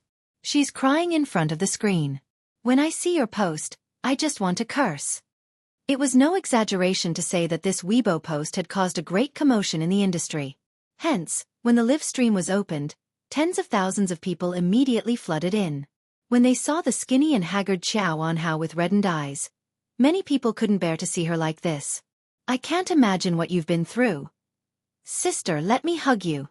I'll treat you to milk tea, okay? Sigh, I've also been a fan of celebrities for many years, so I understand the pain of being out of reach. However, in the next second, Qiao Ruan switched the camera to Shi Sui's face and questioned, Tell me, do you like that B*tch Xiangxi? Even at such a close distance, the man's looks were still impeccable. His long eyelashes were lowered, and his thin lips were curved downwards. His entire body seemed to be covered in a layer of frost, and it was bone-chilling. Miss Qiao, he said calmly, we are all independent individuals. We can choose to like the opposite sex, the same sex, or none of them. This is the freedom that we are born with. But liking someone should never be an action that harms others. The fans in the live stream room. F*CK? Shengdi. Oh my God, that's so cool, it's so awesome. No, am I the only one who's confused? All is well year-round. Why is she with Shengdi? Let me say something quietly. This seems to be the manner where Two Under One Roof was filmed. All is well year-round. It's a bit like an obsessive fan. Qiao Ruan said, I can't win against you. I just want you to like me. Is it that difficult? I've done so much for you, but you don't care about it at all. Is the support of your fans nothing to you? Si Chuanbai's expression changed slightly. This piece of music was a little impressive. If he didn't deal with it properly, his fans might leave him. As Qiao Ruan's manager, he naturally put his artist's interests first. So, he stepped forward to stop Qiao Ruan. Miss Qiao, not only are you trespassing on private property, but you're also secretly taking photos. Shua Qiao Ruan took out a fruit knife and pretended to cut her wrist. Don't come over. Si Chuanbai immediately dared not move. The fans in the live stream were dumbfounded. F*CK, she must be an obsessive fan. Chapter 297. Look at how skilled she is. She must have done this a lot. I'm so confused. What kind of illegitimate behavior is this? Based on the time, Shui should have just returned to the country not long ago. He sat there for more than 10 hours without much rest and even had the camera pointed at his face. It's terrifying. The public opinion changed all of a sudden. Qiao Ruan glanced at the bullet screen in the live stream, but the comments made her very puzzled. Why aren't they supporting me anymore? Why did my live stream fail? However, she didn't have time to care about that now. She just wanted to threaten Shui and make him compromise with her. However, to her surprise, Shui gave a direct response to her question. I'm very grateful for the support of my fans. It's very fortunate for an actor to be liked and supported by others. Without fans, Shui wouldn't have become the actor that I am today. But everyone wants to have an independent space where they won't be disturbed. I want my fans to focus on my work, not me, nor my private life. This response was courteous and sincere, and it left a very good impression on him. Boo-hoo, Shui said it so well. He's an actor. An actor. He's not a target of harassment from all is well year-round. QAQ, it's not easy for Shui. He's relied on his own abilities to make a name for himself. I didn't expect him to be treated like this by his obsessive fans. Si Chuanbai was a little emotional. He knew very well that Shui's words were not just polite words, but rather, he really meant what he said. Fans were comparable to top-notch traffic. As long as he wanted to make use of his fans, he could earn a lot of money at any time. For example, he could take on some commercials for unlicensed brands without moral integrity. As long as he was thick-skinned enough, it would be easy for him to earn money. However, Shui didn't. He didn't take on commercial activities easily and was extremely serious about acting. Even if it was a cameo appearance for free, he would never slack off and only act in a few scenes perfunctorily. Si Chuanbai felt from the bottom of his heart that Shui was really worthy of his fans' love and achievements. However, Qiao Ruan panicked. Without public opinion, what else could she use to threaten Shui? She made up her mind and said, I just want you to accompany me for 3 days. After 3 days, I won't disturb you again for the rest of my life. If you don't agree, I will. So what? Shui interrupted her. You don't even cherish your own life. Have you ever considered the feelings of those who care about you? However, Qiao Ruan did not listen to him at all. Her eyes were red. You can't even agree to this small request of mine? Some fans in the live stream couldn't help but comment. Actually, Shuringdi can agree first and coax her. Shui is a little too cold-blooded. How can she be reasonable at a time like this? Human lives were at stake. Does he even understand? Yeah, it's not a big deal to tell a white lie. I feel like this all-is-well year-round girl's mental state is quite unstable. It's better to lie to her first and then hand her over to the doctor for treatment. The group of people gestured in the air, as if they were the wisest and wisest ones. Suddenly, Qiao Ruan slid her hand to her wrist. Just as the blade pierced her skin, her wrist was grabbed by a pair of strong hands. Qiao Ruan struggled with all her might. In her panic, she ended up stabbing Shui's forearm. Ah! She screamed as if she had gone crazy and threw her phone away. Shui remained calm and even indifferently took the fruit knife from her hand. His cold and fair skin was covered in blood. His voice was cold and very soft. I'm sorry, but I can't lie to you. Because I have someone I like. I want to be a good person for her sake. Chapter 298. His hoarse voice was low and deep, but it made Qiao Ruan's heart skip a beat. For a second, she even thought that Shui would stab her in the heart with that knife. But it was only for a second. The man spun the knife casually, even more casually than he spun a pen. Then, he threw it far away. Clang! The fruit knife fell to the ground. The phone fell to the ground and the camera was facing the ground. The netizens in the live stream saw nothing but darkness. The more confused they were about the situation, the faster the comments flooded in. Ah, did Shui get stabbed? I only have one thing to say to the Saising fans. Die! Shui Zai, please be safe. Crack, crack. This woman is crazy. What's the point of threatening others with her own life? Shui's voice was too soft, so no one except Xiao Ruan heard it. Si Chuanbai quickly joined forces with the other security guards to hold Xiao Ruan down. The sound of police sirens could be heard from afar. Xiao Ruan broke down completely. You like her? How can you like her? How is she better than me? She's just a cheap. Si Chuanbai calmly stuffed her mouth with a rag he picked up. Xiao Ruan was so angry that she rolled her eyes, but she couldn't say a word. Soon, Xiao Ruan was taken away by the police, and her phone was also taken into the police car as evidence. The live stream was closed. In the last shaky scene, a slender figure was seen running towards Shui. The netizens who stayed behind were still discussing enthusiastically. I'm curious how long she'll be locked up for this kind of behavior. At most, she'll be criticized and educated. What I'm more worried about now is whether someone will imitate her. Ah, is that Xianxia who flashed by at the end? Sister E, hurry up and take a look at Shui's arm. Am I the only one who thinks that the vase fairy is at fault this time? If she hadn't seduced Shui, she wouldn't have angered all as well year-round, and this wouldn't have happened. As soon as this comment was posted, it was rebutted by the netizens. Yes, you're the only one who thinks so. Dear, I suggest you go to the hospital to see a neurologist. Yes, whatever you say is right. Come, let's all wish it a safe journey. Candle, candle. The manor. Xianxia ran so fast that she was panting slightly when she stopped. She didn't have time to rest, but took off her thin sunscreen jacket to stop the bleeding on Shui's hand. Then, she held Shui's other hand. Let's go back and treat our wounds. Shui let her hold her hand and followed behind her obediently. The coldness and ruthlessness she had shown when she faced Xiao Ruan just now disappeared and was replaced by a gentle and lazy tone. Are you worried about me? Xianxia blamed herself. I should have stayed with you. That way, I could have protected you. Shui is really too delicate. Behind him, Si Chuanbai was speechless. He seemed to be at a loss for words. Not to mention, Shui had received an elite education when she was a teenager and was highly skilled in martial arts. Later on, when she filmed a martial arts movie, she also learned kickboxing from a world-class coach. Logically speaking, she should have been able to dodge that blow just now. Si Chuanbai seriously suspected that his artiste was trying to scam him. He overheard the conversation between the two of them. Sister E, it hurts a little, the man said in a feeble tone. The girl coaxed him softly. Shall we have stewed goose in a pot later?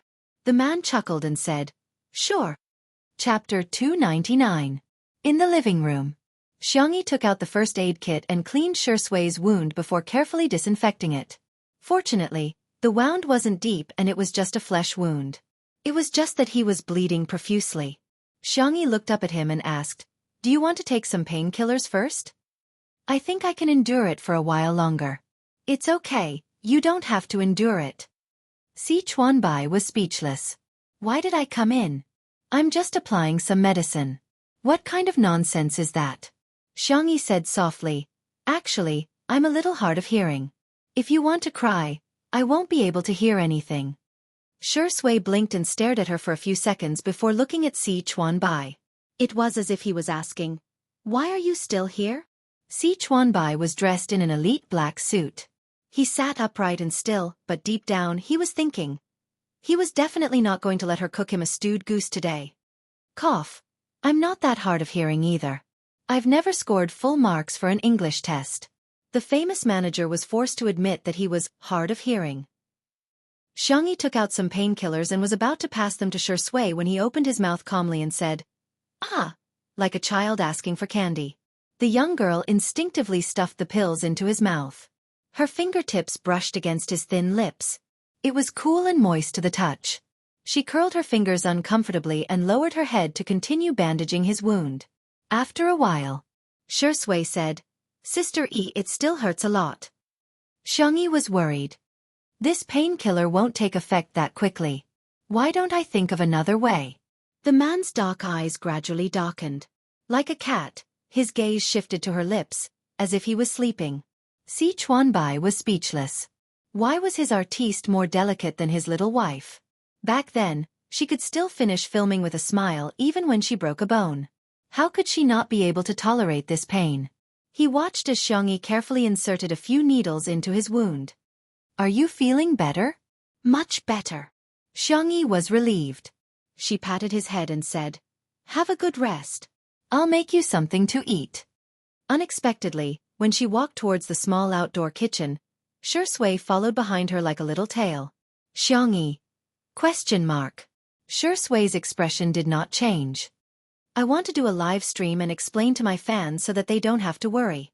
Xiangyi suddenly understood. "You're so thoughtful. Should I call Director Li over for you?" When it came to live streaming, Li Jianyu was still the most skilled.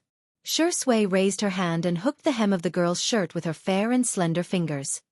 "But I won't be streaming alone. I want to do it with you, Sister E." Si Chuanbai. He raised his hand to his forehead to hide his dumbfounded expression. He really couldn't bear to look at her. "Oh, I see." Xiangyi didn't think it was a big deal. After all, Xianxia was a fragile man. "Let's do it together then." As a result, today's episode of Two Under One Roof began airing in advance. Dear viewers and friends, don't pass by. Today's menu: stewed goose in an iron pot. The main ingredient is a goose. That's it. Li Jianyu was particularly mischievous and got the cameraman to take a picture of the white goose that was still strolling around carefreely. The white goose was bold and took a domineering stride towards the cameraman. It tilted its head and asked, "Quack." The pop-up comments: "Hurry. Run. Ah. Danger, danger, danger." I feel like reciting a poem at this moment. Goose, goose, goose. Cut its neck with a knife. Pluck its feathers and boil it in water. Stewed goose in an iron pot. Chapter 300. In the next second, a pair of fair and slender hands seemed to have appeared out of thin air and mercilessly picked it up. "It's so fat, it'll definitely be very fragrant when stewed," the girl commented in a gentle voice. The netizens were dumbfounded. "What? Little fairy, why are you saying the cruelest things in the most gentle tone? Goose cause of death. Too fat. How many times have I told you? If you're too fat, you'll be eaten." I'm shivering in front of the screen as I munch on duck neck and drink milk tea. The big white goose, which was extremely ferocious and had a heartless mouth, met Xiangyi, who was even more heartless. It screamed as it was taken away. The cameraman even took a long shot of Xiangyi as she walked away, looking as if she didn't care about anyone else. A few minutes later, the goose was taken away. The process was too gory, so by the time everyone saw the goose, it was already lying naked on the chopping board. The netizens were very mischievous. "Goose, you're all cheap. You're all craving for my body. This show is so delicious. Ahem, it's so interesting, I'm going to record the recipe now." The goose's life was short and glorious, ordinary yet great. It passed away peacefully. There were also a few haters who complained. "I feel so bad. Goose is so cute. Why do you have to eat goose? Why must you eat goose? Are you that greedy? That's a life we're talking about. Girls should be gentle and virtuous. Slaughtering small animals is too cruel. The vase fairy is so cold-blooded." The netizens' response to this was, "Don't look at the idiot." Because it was time for everyone's happy mukbang. The fresh goose meat was cut into small pieces, and water was added to the pot to boil the meat. Scallions, ginger, garlic, dried chili, orange peel, and cilantro were cut and set aside. She then heated up the oil and added the goose meat for stir-frying. She then added the old soy sauce and cooking wine and stir-fried them evenly. At this point, the aroma of the goose meat had already spread. The staff at the scene couldn't help but take a few deep breaths and subconsciously began to salivate. Xiangyi added an appropriate amount of water to the pot and simmered it with firewood. The goose meat would be simmered for about 40 minutes before adding the side dishes. This was the perfect time to interact with Shui's fans. The little girl looked up at Shui. The two of them had a tacit understanding. Shui immediately said, "As you can see, the goose has been stewed." Upon hearing his voice, some fans immediately asked about his situation. Jianghu asked the staff to bring over a tablet so that he could better see the comments of the netizens in the live broadcast room. "I'm sorry to have made everyone worried. My injuries are not serious and have been treated." "It's true. I'm not lying to you." Shui smiled. "Liars have long noses." The fans in the live broadcast room were excited by his smile. "Ah, Shurindi, don't laugh like that. Too flirtatious, too flirtatious. My legs are turning to jelly. Who can resist this?" The sense of immersion is so strong. I feel like I'm already on my way to getting married to Shui. What do you think of all is well year-round's behavior? Shui muttered to himself. Xianxia, who was behind him, naturally handed him a small stool, and he took the opportunity to sit down. He sat upright and had a noble temperament, as if he shouldn't be in this smoky kitchen. He restrained his smile and spoke with a sincere and serious attitude. There's nothing wrong with liking someone, and this kind of feelings shouldn't be trampled on. Everyone has the right to like someone, and similarly, they also have the right to not like someone. Please don't turn your personal liking into a burden for others. Chapter 301. Following Shui's low voice, the live stream. "Boo-hoo, this man is so gentle." From the beginning to the end, he didn't define all is well year-round as an obsessive fan. He probably wants to save the other party some face. QAQ, he can still be so calm and composed when he's being harassed and hurt. Seriously, even if he's pretending, I love Shuringdi's worldview. Someone noticed that Xianxia was busy sitting on a small stool next to her and commented out of curiosity, not expecting Shui to be the one to pick her up. "What's Sister E doing?" "She's picking peas." The camera turned to Xianxia, who cooperated. "I'm going to make pea cakes." Jianghu.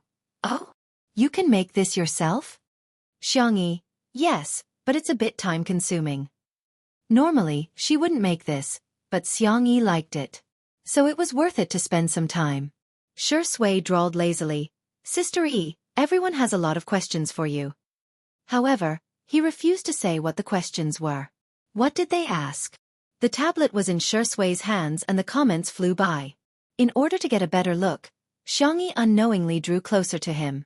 In the camera, their heads were almost touching. The couple fans who hadn't eaten sweets for a few days were extremely excited. "Aw, sisters, I'll give you a salute first. I'll say it again, untimely SCD. It's true." Sitting on a small stool in a row and reading the comments head to head. Shui's sister E is so cute. Seeing the words untimely, Xiangxi's ears began to heat up. She began to think of the content that Annan had shown her before. "Ahem, you want to know the recipe? I'll write down the details later and post it on Weibo." Xianxia picked out the questions seriously. She wanted to ignore the words untimely, but the man next to her suddenly said something. Untimely? Isn't that an idiom?" The tone of this sentence was innocent, and the expression was blank. It could be said that she was naive and sweet. "Xianxia?" She hummed dryly and pretended to be very serious as she continued to pick the beans. Bullet screen. "Ha ha ha, I bet Sister E knows the true meaning of untimely." Hee hee, it's obvious that the vase fairy is leading the hype. Poor Shuringdi, he's been kept in the dark so miserably. What a joke. This is the first time I've seen a CP fan dance in front of the main character. Do they have brains? I'm just asking if it's awkward. The next second, Shui took out his phone. Because his right forearm was injured, he had to use his left hand to type, so his typing was a little slow. However, oh, so it's a combination of our names. Shui clicked her tongue. There's a superscript. I'll go in and take a look. Xianxia. The little girl's expression changed slightly, losing her usual calmness. You don't look. It was too late. Shui looked at it. Not only did he look at it, but he also commented in real time. This Q version of the character is quite cute. Cut the video of the sweet exploding your girlish heart. Self-made untimely emoji pack. Follow the comments to receive it. On Weibo, Shui's Weibo account, there was the following update. Shui V has followed the superscript untimely. Come and play with me. Shui V has checked in with the superscript untimely for a day in a row. Come and check in with me. Shui V has contributed all the points to the superscript untimely. Come and hit the leaderboard with me. The netizens were speechless. Chapter 302. The netizens were dumbfounded. In particular, the netizens who did not watch the live stream began leaving comments on Shui's Weibo account. Could it be that his account was hacked? Shui, I'm rooting for myself and Sister E to be a couple. It's fine that he's following them, but why is he still voting? The netizens who were watching the show played the role of popularizing the situation. Shui and Xianxia are doing a live stream together. When interacting with the fans, Shui saw that someone mentioned that it was inappropriate for them to be together. Hence, she searched for it and even paid attention to it. This man is so good at variety shows. I'm impressed. There were also some who whispered and questioned. Is it really for variety shows? I feel like he's more into it than I am. Of course, the Shui sisters were adamant that it was for variety shows. Before Shui's official announcement was made, they would never give Xianxia proper status. In the small kitchen, the aroma of the stewed goose meat was already wafting out of the iron pot. Xianxia had also added some Chinese herbs such as ginger, grass, nutmeg, and so on.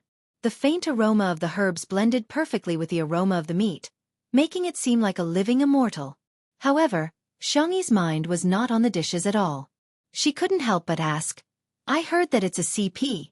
CP means couple. So? Shui asked calmly as he looked her in the eye. Her rhetorical question made Xianxia dumbfounded. Am I making a mountain out of a molehill? Shui seems to be just surfing the internet for fun. It shouldn't be a big deal to follow him. If Xianxia or Xiangli were present, they would definitely be able to tell that Shui was up to no good. That's a skill that can fool people. Xianxia successfully brainwashed herself and completed her logic. I'm rooting for myself. It seems quite fun. In the live stream, Sister Yi's expression changed from confusion to determination. I'm dying of laughter. Xiangyi, don't be fooled by that old fox. You're not allowed to date. Mama. No. Newbie, what kind of lame show is this? First, it stews a goose, and now it's knocking itself on the head. I can't take it anymore. I'm going to join the update list. The entire live broadcast room was filled with ha ha ha laughter. Hashtag untimely hashtag and hashtag Shui's #1 fan hashtag were also trending. The popularity of the hot topics had skyrocketed, and Shui and Xiangyi had also gained a lot of fans. South City, at a dinner party. Qin Wanyan drank with him for half a day, thinking that she could get some resources from the variety show. Although it was only a flying guest for one episode, this was a national-level variety show. Everyone, from the elderly to the elementary and middle school students, loved to watch it. However, she only went to the bathroom to touch up her makeup. When she returned, she saw the director and the others laughing at their phones. Ha ha ha, Shui is so funny. This female artist is also funny. Her name is Xiangyi. I've been following two under one roof. She's quite versatile. She can play musical instruments, she can also practice medicine, and she's a great cook. Oh. In that case, she's quite suitable for our variety show. Seeing that the resources were about to go to Xiangyi, Qin Wanyan clenched her fists and said softly, Xiangyi, I know her. She used to be good friends with me, but she's been ignoring me ever since she became famous. The director frowned. Qin Wanyan took the opportunity to fan the flames. She's been entangled with many male artists. I have screenshots here. While showing the screenshots to the director and the others, Qin Wanyan said, to use a popular phrase, she's a sea queen. Chapter 303. In the past year, Xiangyi had sent her a lot of screenshots of their chats. Qin Wanyan had specially created a folder and saved all the pictures. Qin Wanyan was actually very disdainful of Xiangyi. She was clearly the daughter of a wealthy family, but she was a love-struck fool who couldn't help but flirt with good-looking boys whenever she saw one. However, she seemed to have reached an agreement with a mysterious person that forbade her from dating or having any intimate relations with boys. Hence, she only dared to touch the hands of other boys, such as Yan Nai and Xiao Yang. Yan Nai has also been harassed by her before. He's the son of Yan Zhenhua, Director Yan. Later on, he was traumatized. Xiao Yang from the Xiao family has also been taken advantage of by her. With the chat records as evidence, coupled with the names of the two people mentioned by Qin Wanyan, the faces of the director and the others became more and more sullen. Seeing this, Qin Wanyan ruthlessly revealed a piece of shocking news. The most exaggerated thing is that she once climbed into her own brother's bed. In an instant, there was an uproar. In the live stream of Two Under One Roof. The steaming hot stewed goose was out of the oven. The golden goose meat was scooped into a porcelain white soup bowl. After several hours of stewing, the meat was soft and the bones were peeled off. With a gentle pinch of chopsticks, the bones and meat were easily separated. There were also cut potatoes and carrots in it, which added to the color of the dish. After taking a whiff, the aroma overflowed. After taking a bite, the aftertaste was endless. Along with a few light vegetarian dishes, a sumptuous meal was ready. The netizens were about to cry. Goose, you died so tragically. My tears are flowing from the corners of my mouth. My takeout hasn't arrived yet. I'm crying so hard. I'm dying. The only bag of instant noodles left at home has expired for several months. Can I still eat it? I'm waiting online. It's urgent. This meal is too sumptuous. Sister E, I'm hurting all over. Can you send me a portion by express delivery? Or send me to your house by express delivery? Xianxia was about to wake up Yan Nai, but he woke up first. Because he was at home, the man was no longer wearing formal clothes. Instead, he had changed into black silk home clothes. His movements were calm and elegant, and as soon as he entered the camera, he captured the attention of countless people. What the F***CK? Is this the new guest? Hey man, you've successfully attracted my attention. I want all his information in 5 minutes. Those legs, that waist, I vaguely saw abdominal muscles just now, they're so tough. This rice is so handsome. Cough. This brother smells so good. Cough cough. This beauty is a feast for the eyes. The ancients didn't lie. Found it. I used the image recognition function to find him. The founder of Linchin law firm, Xianxia. Wait, the last time Professor Xiangli came, Xiangyi seemed to call him second brother. Could this Xianxia be big brother? There was a lot of discussion in the live stream. Xianxia had already calmly sat down. He seemed to be unintentionally separating Xiangyi and Shi Sui from each other. The temperament of a domineering brother protecting his sister was firmly grasped. Si Chuanbai didn't care. He picked up a piece of goose meat and stuffed it into his mouth. The tender and fragrant goose meat had a pure taste. It was fragrant but not greasy, and had a faint herbal aroma. It tasted so good. Delicious. It's so delicious. Si Chuanbai rarely lost his composure. Shi Sui also nodded gently, indicating that it tasted good. Xianxia was the only one who said indifferently, "It's just Lazo." Immediately, a netizen pointed out, "This is the first time the vase fairy has failed. This man is definitely not her biological brother." Chapter 304. This comment garnered the approval of many people. I'm so annoyed by vase fairy's brainless praises. So every man is your brother? Don't you think Xiangyi is like a white lotus who had a bunch of brothers when she was in school? Wake up. Xianxia is a top financial lawyer in the country who only takes on IPO cases. The truly impressive lawyers don't even have to appear in court to earn tens of millions of yuan in commission. Is Xiangyi worthy of him? Why does she get all the good things? Most people felt that Xianxia was likely to be Xiangyi's brother, but they couldn't resist the logical analysis of the haters and their confident tone, causing many people to waver. Well, Xiangyi's brothers included an esports guru, an international fashion designer, a genius medical doctor, and a top financial lawyer. How could it be possible? At the dining table, Xiangyi tasted the goose meat and frowned slightly. It seems a little out of place with a few spices mixed together, but that's not right. I've mixed them like this before. Si Chuanbai was speechless. Are you serious, Miss Xiangyi? Are you that strict with your culinary skills? To him, this was already a delicacy that he would only get to eat a few times in his life. God knows how much he wanted his artiste to marry Miss Xiangyi. Even if he couldn't marry her, he might as well marry into her family. He was willing to be Miss Xiangyi's manager in the future. As long as he could have such a meal occasionally in the future. Xianxia said indifferently. Mushroom. Xiangyi immediately understood. Ah, I see. Shui said thoughtfully. Is there a conflict between spices? Si Chuanbai was speechless. He was a top manager, but at this moment, he felt like he was the only one in elementary school who didn't know anything. His dumbfounded expression was so hilarious that Li Jianyu shamelessly asked the photographer to take a few more close-up shots of him. However, Li Jianyu was indeed curious. What's going on, Sister E? Xiangyi said, mushrooms are rich in glutamic acid, which is an acidic amino acid. They have a unique taste and can be dissolved in water. This is one of the reasons why mushroom soup is so delicious.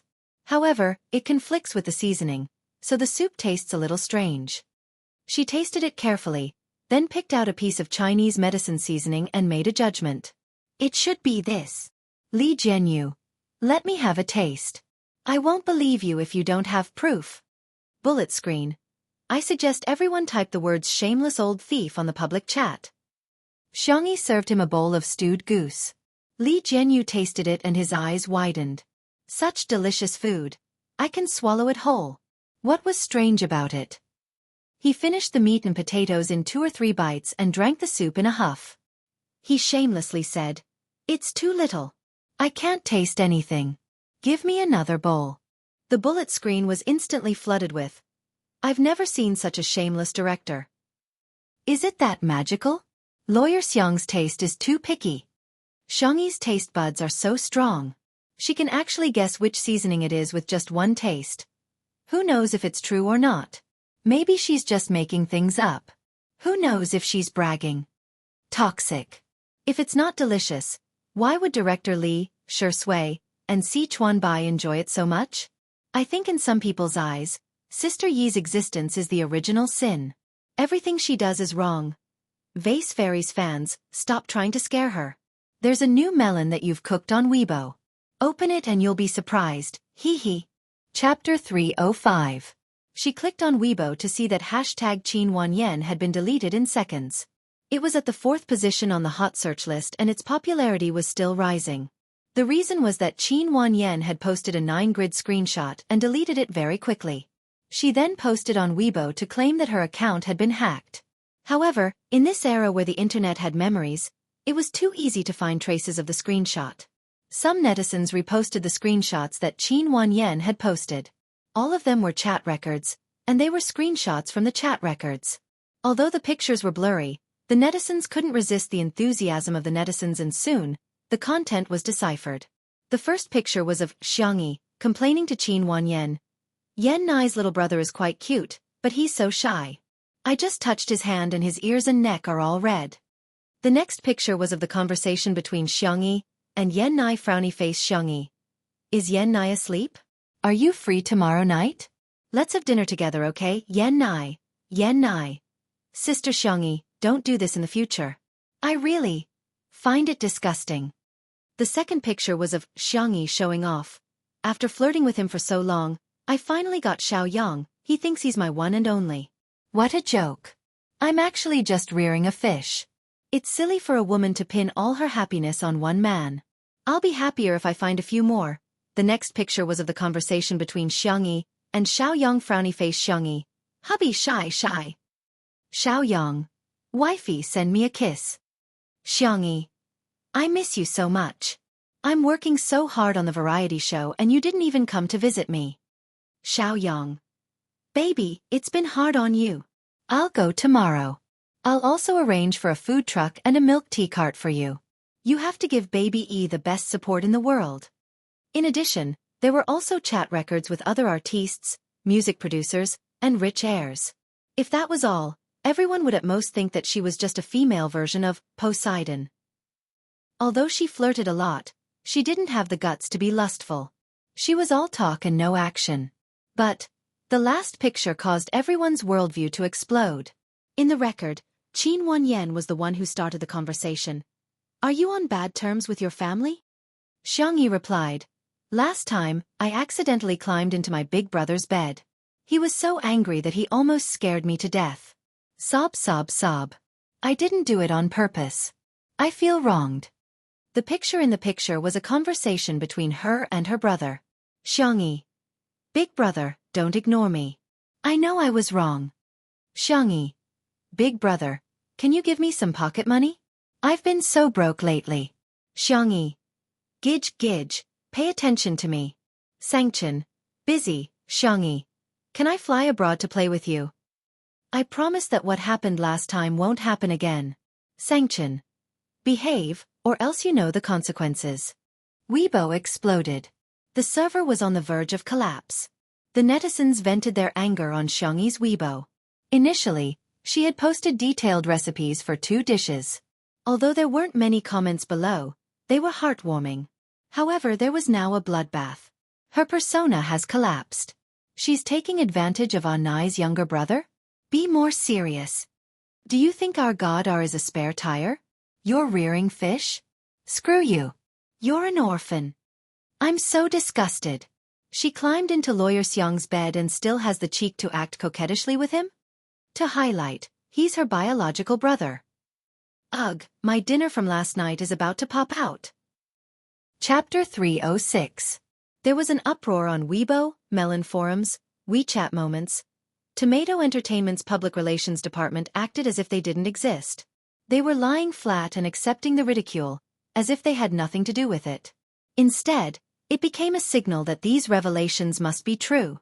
Otherwise, why didn't Xianxia herself or Xiangxia's management company come out to deny it? At the very least, they should have issued a statement or sent a lawyer's letter to warn her.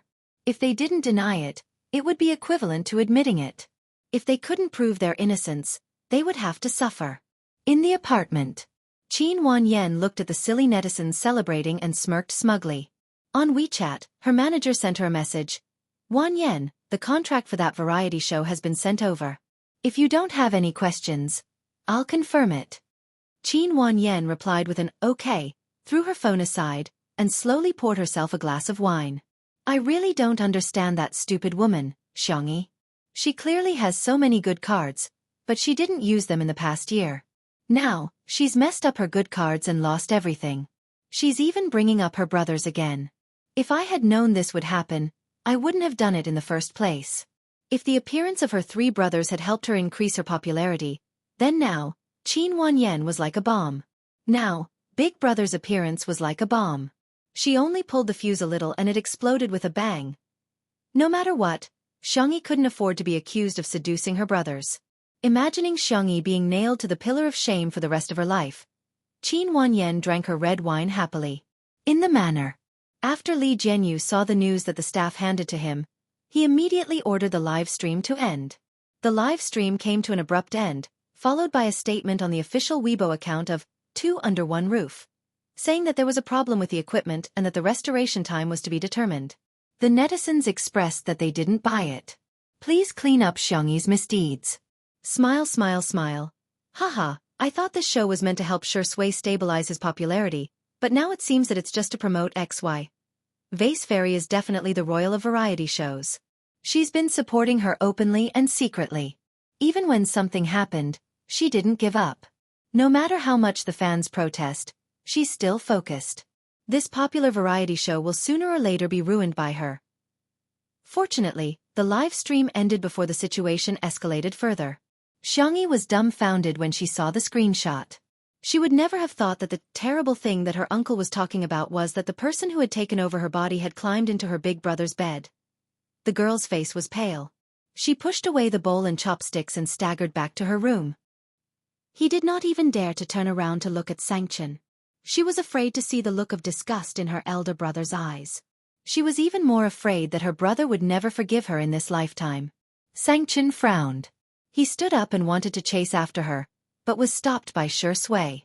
Get out of my way. Xianxia's tone was cold.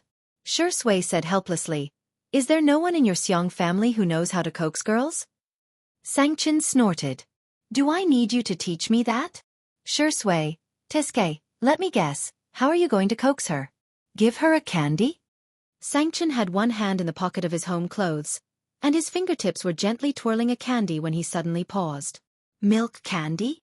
Sure enough, it's a family heirloom. The corners of Shui's mouth twitched slightly. Let me do this kind of thing. He blinked his long eyelashes at Xianxia. Brother, I'm the best at comforting Sister E. Chapter 307. Xianxia's jawline was taut, and his aura was sharp and cold, with a natural sense of oppression. The innocent Si Chuanbai was a little flustered. He felt that Xianxia could beat up Shui at any time. However, in the end, his sister-complex nature prevailed. Xianxia closed her eyes and gritted her teeth. If I can't coax you, you'll be dead. Shui replied. Okay, Xianxia was speechless. Xiangyi hugged her knees and sat on the floor. She leaned against the side of the bed and her mind was in a mess. Perhaps second brother's guess was right. She wasn't the real, fast transmigrator. She was just a substitute. In the fast transmigration world, she didn't care if she was mocked, betrayed, framed, or abandoned. Because those were people who had nothing to do with her. Because she didn't care, she didn't care. But now, all her efforts seemed to have turned into a joke. Xiangyi thought that she had a good mentality and could handle life and death situations calmly. But now, her mentality had really collapsed. No matter how strong a person was, they had their weaknesses. Xiangyi couldn't accept this reality. Click! The door lock moved slightly. Xiangyi turned a deaf ear to it. She only raised her head slowly when she felt a warm and strong hand on her head. It was Shui. She forced herself to be alert and asked in a soft and hoarse voice, "How did you get in?" Shui cleared his throat, as if he didn't think it was something to be proud of. I was in prison for a few days when I was acting in a movie and learned some lock-picking skills. I see. Xiangyi pursed her lips.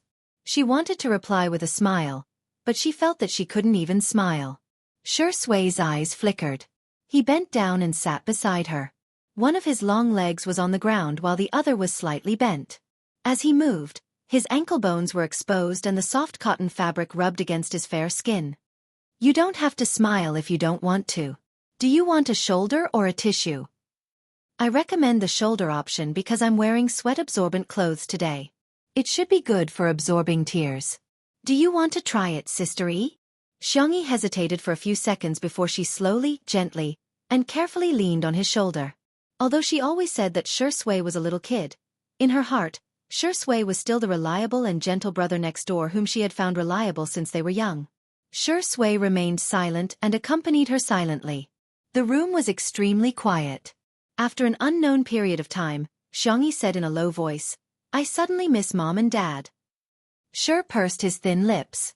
The parents of Xiangyi and the others had died in an accident, and the cruelest thing was that Xiangyi was the only survivor of that accident. She witnessed her parents' deaths with her own eyes. She also experienced some rumors that shouldn't have existed. Those boring and ugly so-called elders would repeatedly whisper in her ears, Do you miss your parents? Your brothers will blame you for being a jinx. You've become an unwanted child. You've become an unwanted child. Once little Xiangyi started crying, they would say, Ah, this child can't be teased. We're just joking. What's there to cry about? Shui's voice was gentle as he coaxed her patiently. Uncle and Auntie have become stars in the sky, protecting you. Xianxia and the others have never blamed you or been angry with you. Because all of them know that you're the best sister in the world, Xiangyi. Chapter 308. Xiangyi didn't say anything, but her nose was a little sour. Her forehead was pressed against Shui's shoulder, and she could feel the warmth of his body. Shui whispered, My hearing isn't very good either.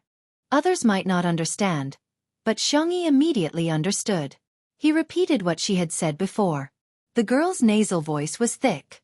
I won't cry. She probably cried too much when she was young, and now that she was older, she couldn't cry anymore. When she was sad, her first reaction was not to cry, but to endure. Shui chuckled. Well, our sister E has always been a very strong child. He still remembered the fair and soft Xiangyi, crying and driving away those annoying elders. She looked so fierce when she left. At that time, Xiangli was holding her, Xiang Feng spat at those people, and Xiangyi was spitting profanities. As for Xianxia, he was even more ruthless. He weighed a brick and stood on the side like a cold-faced king of hell, a proper threat. No matter how the 5 children fought at home, they would always stand together outside. Xiangyi calmed down for a while, and her emotions calmed down a little. She belatedly realized that Shui had also seen that her Quickly transmigrate back, she was on the bed in his room. Shui didn't mention this matter again, and Xianxia thought that he didn't care. Now that she thought about it, did he find something wrong? We. Xianxia licked her cherry lips, raised her small face, and asked, "That day at the hot spring villa, nothing happened between us, right?" Shui raised his eyebrows, and his dark eyes were unfathomable. "Do you think something should have happened between us?" This involved a blind spot in her knowledge again. Xianxia was a little embarrassed. "At that time, did I defile you?" Shui asked with a half-smile. "Ruin?" Xianxia was annoyed. It was all Nan's fault for using such a magical word. She had such a deep impression of this word that she blurted it out. Ahem. Then let me rephrase my question. At that time, did I do anything to you that was not in line with the core values of socialism? The little girl was full of righteousness. At first glance, she looked very steady, if one ignored her slightly red earlobes. Shui pondered for a moment, causing Xiangyi's heart to skip a beat. Then he drawled, "You fell asleep as soon as you entered." That night, the room card was an accident. Xiangyi had wanted to use the room card of another young hunk, but she accidentally entered Shui's room by mistake. The way that Xiangyi looked at him was truly disgusting. However, she immediately fainted. Shui originally thought that she was acting and was about to smoke a cigarette to ask Xiangfeng to come and get her, but she soon woke up. It was the same face, but the look in his eyes was different. Shui knew that she were no longer the same person. Hearing this, Xiangyi breathed a sigh of relief. However, looking at Shui's calm attitude, Xiangyi felt that he knew something. Just as she was about to ask, someone knocked on the door. Bang, bang, bang. Following that was a familiar silly voice. "Little Xiangyi, open the door. I know you're in there. Look at what you've done. Stupid girl, as your uncle, I must teach you a lesson today." It was Xiangfeng, who had rushed over after hearing the news. When he saw the trending topic, he almost fainted from anger. Creak. The door opened. Xiangfeng was about to criticize her as an elder, but he suddenly met the girl's red eyes and uneasy and pitiful appearance. "Xiangfeng. Ahem, actually I thought about it. It's not a big deal." Chapter 309. Xiangyi was dumbfounded. "Huh." Xiangfeng said righteously, "Uncle, how can you not believe our little Xiangyi? It's a misunderstanding." "It must be a misunderstanding." Okay, don't cry. Uncle will take you to eat your favorite junk food." Xiangyi clenched her little fists. She was ready to be scolded, but she didn't expect such a turn of events. The little girl nodded dizzily. 10 minutes later. Xianxia couldn't wait to come out of his room. He wanted to see how Shui had coaxed Xiangfeng. However, Shui was in the living room, but Xiangyi was nowhere to be seen. The bedroom door was open, and there was no sign of the girl. Xianxia gritted his teeth. "Where's my sister? How did she coax him? Did he coax her away?" "Shui, brother, before I answer your question, can you take a deep breath first?" "Xianxia?" "Shui, Xiangfeng is here." These 4 words naturally drew hatred. Xianxia's eyebrows twitched violently. He took Sister E to eat junk food. Xianxia. Location. Every word seemed to be squeezed out from between his teeth. Shui blinked. "Brother, you have to pay for information," Xianxia sneered. "I think you're still sleeping. You're not going to tell me? Then I'll beat you until you tell me." Seeing that the man was rolling up his sleeves, Shui said, "He also brought iced milk tea and cola for Sister E." Xianxia gritted his teeth. Deal. In the parking garage. Although Xiangyi was the only one living in the manor, her brothers all had cars here. There were limited edition sports cars, motorcycles, and Xiangfeng's hover car everywhere. In the most spacious off-road vehicle. "Come, little Xiangyi, eat this fried chicken while it's hot. And this strawberry cheese smoothie. It's amazing. Do you want an iced cola? Do you want to try drinking from 2 straws at the same time? You'll get double the happiness." Xiangfeng was frantically promoting. He had been busy with work recently. After all, he was also a domineering CEO. It had been a long time since he last visited his little niece. It wasn't easy for her to come here. Of course, She had to bring delicious food for her niece. His original plan was to punish Xianxia first. Society didn't punish her, but he, her biological uncle, would do it himself. Coaxing after hitting. Now, he was just skipping the step of beating him up. There was nothing wrong with rounding it up. Xianxia was like a little hamster, nestled in the back seat, eating happily. This cheap, thick, and especially rich smell of food additives and essence. It was so delicious. The girl who was calm and collected in front of outsiders let herself loose in front of her little uncle. She drank milk tea and cola, and her little legs fluttered in happiness. "Uncle, you're so nice." At this moment, little uncle was the best person in the world. He didn't accept any rebuttals. Xiangfeng looked at her with eyes full of affection. "Look at you, you're as thin as a piece of paper. Let me tell you, you should gain at least 5 kilograms. Little girls need to be white and chubby to be cute." Xiangyi's cheeks puffed up. "I've already gained several kilograms."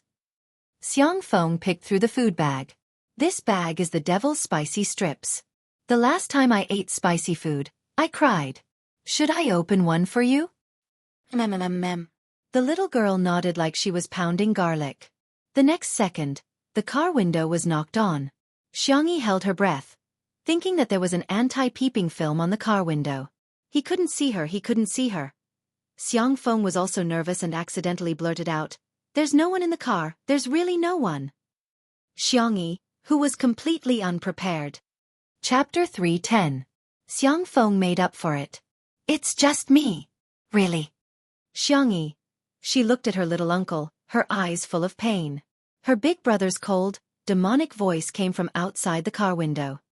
"I advise the two of you not to make any futile resistance. Open the door." Xiangfeng was quick-witted. "Actually, I'm in the car next door." Xiangxia. She couldn't bear to look. She really couldn't bear to look. The fried chicken in her hand didn't even taste good anymore. "I'll count to 3. If you don't open the door, don't blame me for being rude." Songchen's voice was as cold as ice. 3. Before he could count, the uncle and nephew immediately opened the door. They didn't even dare to think about resisting, let alone think about it. The rich, oily aroma of food filled the car. Sangchen only felt his temples twitch a few times. He crossed his arms and looked down at the scene from above. Xiangxia had fried chicken in her left hand and spicy strips in her right. It was obvious she was enjoying her meal. Xiangfeng had milk tea in his left hand and cola in his right. It was obvious he was feeding Xiangxia. Heh! Sangchen suddenly sneered. Uncle and nephew, tremble. Xiangfeng was still responsible. He trembled as he said, "It's not about little Xiangxia. I forced her to eat it." Sangchen. Inverting right and wrong. That's a double crime. Xiangfeng's eyes widened. We're both adults. What's wrong with eating some snacks? Sangchen. Stubborn. That's a double crime. Xiangfeng was instantly terrified. I was wrong. I really know. I apologize to you on behalf of little Xiangxia and myself. Sangchen. Hypocrisy. That's a triple crime. Xiangfeng. So everything I say is wrong. You come down. This sentence was directed at Xiangfeng. Xiangxia shrank behind him and looked at him with pleading eyes. Little uncle, don't go. Xiangfeng's eyes were filled with tears. Little Xiangxia, uncle loves you the most. Don't worry, uncle will never abandon you. We, uncle and nephew, will share riches and tribulations together. Let's share fried chicken and cola. Xiangxia was extremely touched. Her cherry lips opened and closed as if she wanted to say something. In just an instant, Xiangfeng decisively got out of the car from the other side and ran away like a wisp of smoke. The speed at which those legs moved was even faster than that of a rabbit's. If he doubled his speed, he would probably leave behind after images. She wondered what he had been through all these years. Xiangxia. So the love between family members will disappear, right? He turned his neck stiffly and met his eldest brother's gaze. The man's tall figure was hidden in the dim light of the garage. His legs were long and straight, and his whole body exuded a sense of oppression that had existed since he was young. He lowered his eyes, exuding a sharp and intimidating aura. Little rabbit, continue shaking, Sangchen said slowly. Eat. Why aren't you eating? Fried chicken won't taste good when it's cold. Xianxi's eyes were filled with horror. Her hand trembled and she almost dropped the fried chicken. Brother. Now you know how to call me brother? What were you doing earlier? The corners of Songchen's mouth curled downward, full of cold disdain. His irritable mood couldn't be suppressed and rose from his heart, especially when he saw the cold and spicy food. It was like a ball of fire was burning unscrupulously. His tone became harsh and cold. Xiangxi, you've really grown up. You ran away from home without a word and didn't even say goodbye when you came home? You'd rather be comforted by that dog of a man, Shui, than come find me? Do you still see me as your big brother? Chapter 3:11. Xiangxi was dumbfounded. She remained motionless as she held the fried chicken and spicy sticks in her hand. A few seconds later, she gradually came to her senses. Big brother meant. She had a guess, but she wasn't sure. Xianxia kept a straight face and was about to continue lecturing her when the girl suddenly burped cutely. Xiangxi, Xianxia. Indeed, carbonated drinks like cola shouldn't be drunk too much. With the hiccup interrupting, Xianxia turned his face and covered his thin lips with his hand. Xiangxi didn't know if it was her imagination, but she felt that her big brother was secretly laughing. Ahem. Xianxia cleared his throat and said fiercely, "Do you know what you did wrong?" Xiangxi nodded. "Do you still dare to run away from home next time?" Xiangxi shook her head. Xianxia was satisfied. "Okay, let's eat fried chicken." Xiangxi looked at him in disbelief, thinking that she had heard wrong. Can I eat it?" the girl asked timidly. Xianxia was a little confused. Was he some kind of demon king? Why was she so scared of him every time she saw him? It was understandable that his little uncle and the others were scared of him. It was normal for men to fight when they didn't like each other. However, had he ever laid a finger on his little sister since she was young? Every time, she would cry before he could scold her. He was so scared that he didn't even dare to speak loudly to her. Xiangxi took a bite of the fried chicken tentatively. Seeing that her big brother's expression was normal, she quickly took a few more bites. Sob, I can't believe I dared to eat junk food in front of Big Brother in my lifetime. This scene could be written into the story of how she was weak and pitiful under the control of the Xiang family's Chen. However, when she was about to eat the spicy sticks, her big brother mercilessly took them away. You can't eat spicy or cold food. Seeing his little sister's face pucker up, Songchen's heart softened. Then, he returned to his cold and heartless self. But, won't these go to waste? Xiangxi said softly. Xianxia was silent for 2 seconds. Excuse me. Huh. Make some space for me, the man said indifferently. He sat down beside her and expressionlessly took a bite of the spicy strip. TSK. It was indeed trash. Xiangxi looked at him eagerly. Is it delicious? Xianxia said with disdain. It tastes awful. Xiangxi. If it's disgusting, why don't you give it to me? Why do you want to torture yourself and me? That milk tea. Let's drink it at room temperature. Xiangxi. What soul would there be left in iced milk tea and iced cola if they were placed at room temperature? What are you looking at? Don't look. Xianxia felt that his tone was too rigid and serious. He lowered his voice and said, You're still acting. Don't you know that your period is coming soon? Xiangxi, *degree***. Big brother actually remembered this. Xianxia silently ate a few mouthfuls of the spicy strip. The more he ate, the deeper his frown became. What the hell? Was this something that humans ate? His taste buds were very sensitive. He could only taste the additives and low-quality oil. Big brother. The girl's delicate and weak voice sounded in his ears. It was small and timid. Xiangxi licked the corner of her lips. Did she really do something to you? If they didn't talk about it, it would become a knot between her and her brother for the rest of their lives. The siblings had a tacit understanding. Xianxia immediately understood who she was referring to. Thinking of that ridiculous scene, his jaw tightened.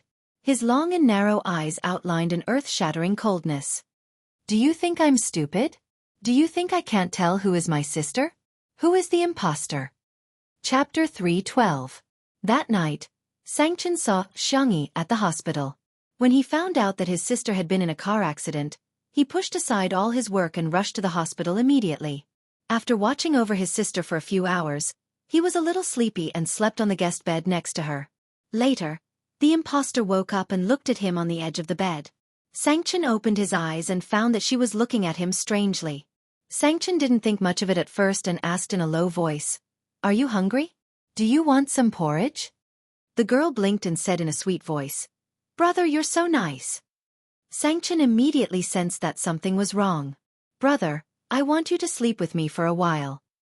The girl climbed onto the bed nimbly and snuggled into the man's arms. She raised her hand and slid it to his sleeve, rubbing it ambiguously. That person was using the face of his closest sister, but she was saying the most disgusting words. Xianxia grabbed her neck. His body was covered in frost, and the coldness could crush everything. He was domineering and domineering. "Where did you take my sister?" The impostor's eyes widened in horror. He tightened his grip, and the impostor's face turned red. She felt suffocated. At the last moment, rationality returned. Xianxia retracted his hand, his chest heaving violently. "I'll ask again. Where is my sister?"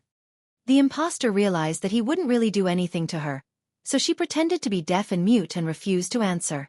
Later, Xianxia took her to see the best psychiatrist abroad. He, who was a firm believer in materialism, even turned to theology for help. There was no progress until a Taoist priest, who had gone into seclusion for a long time, accepted a favor from Grandpa Xiang and personally came to a conclusion. External evil had entered her body. The common saying was that she had been possessed by something unclean. Xianxia smoked for most of the night before he accepted this reality. Later, he came up with a bunch of regulations to restrict Xianxia's activities. However, there was no need to tell his sister this. Xianxia took out a tissue and handed it to her. "Wipe your mouth." Xianxia did as she was told. Xiangli told me about his conjecture, and I agree with him." Xianxia was slightly stunned. In other words, Big Brother also felt that that person would come back? Since the main system exists to help you travel between different worlds, why can't you complain about such a bug? Can you still contact the main system? This reminded Xianxia that she couldn't do it now, but Xiao Naofu might be able to. It seemed that it was time to pick up Xiao Naofu and bring him home. "I'll think of something." Now that the knot in her heart had been untied, she had a plan for what to do next. Xianxia sniffled and said pitifully, "Big Brother, if only our whole family could wear it together." Xianxia frowned. "Why? Did someone bully you?" "Yes. I've been beaten so many times. Especially in the Wuxia and Xianxia worlds." Perhaps in Xiangyi's heart, her big brother was the most trustworthy and dependable. She was like a childish child who would complain to her parents. "If you were there, it would definitely be our family beating others up." Xianxia. So what kind of image did his sister have of him? Xiangyi was still fantasizing. "Big brother, you're in charge of beating people up. Second brother is in charge of trapping people. Third brother is in charge of bullying people. Fourth brother is in charge of being fierce, and little uncle, is in charge of being a mascot?" She thought for a moment and said hesitantly, "How about we don't bring him along?" A soft, hoarse and seductive sound was heard. Every inch of the man's sharp edges softened, stretching into a happy and rare gentle arc. "Yes." Big Brother smiled. Chapter 313. Xiangyi's courage grew a little. She was so nervous that her toes curled up. She asked tentatively, "Then can I have a sip of milk tea?" "Just one sip, really?"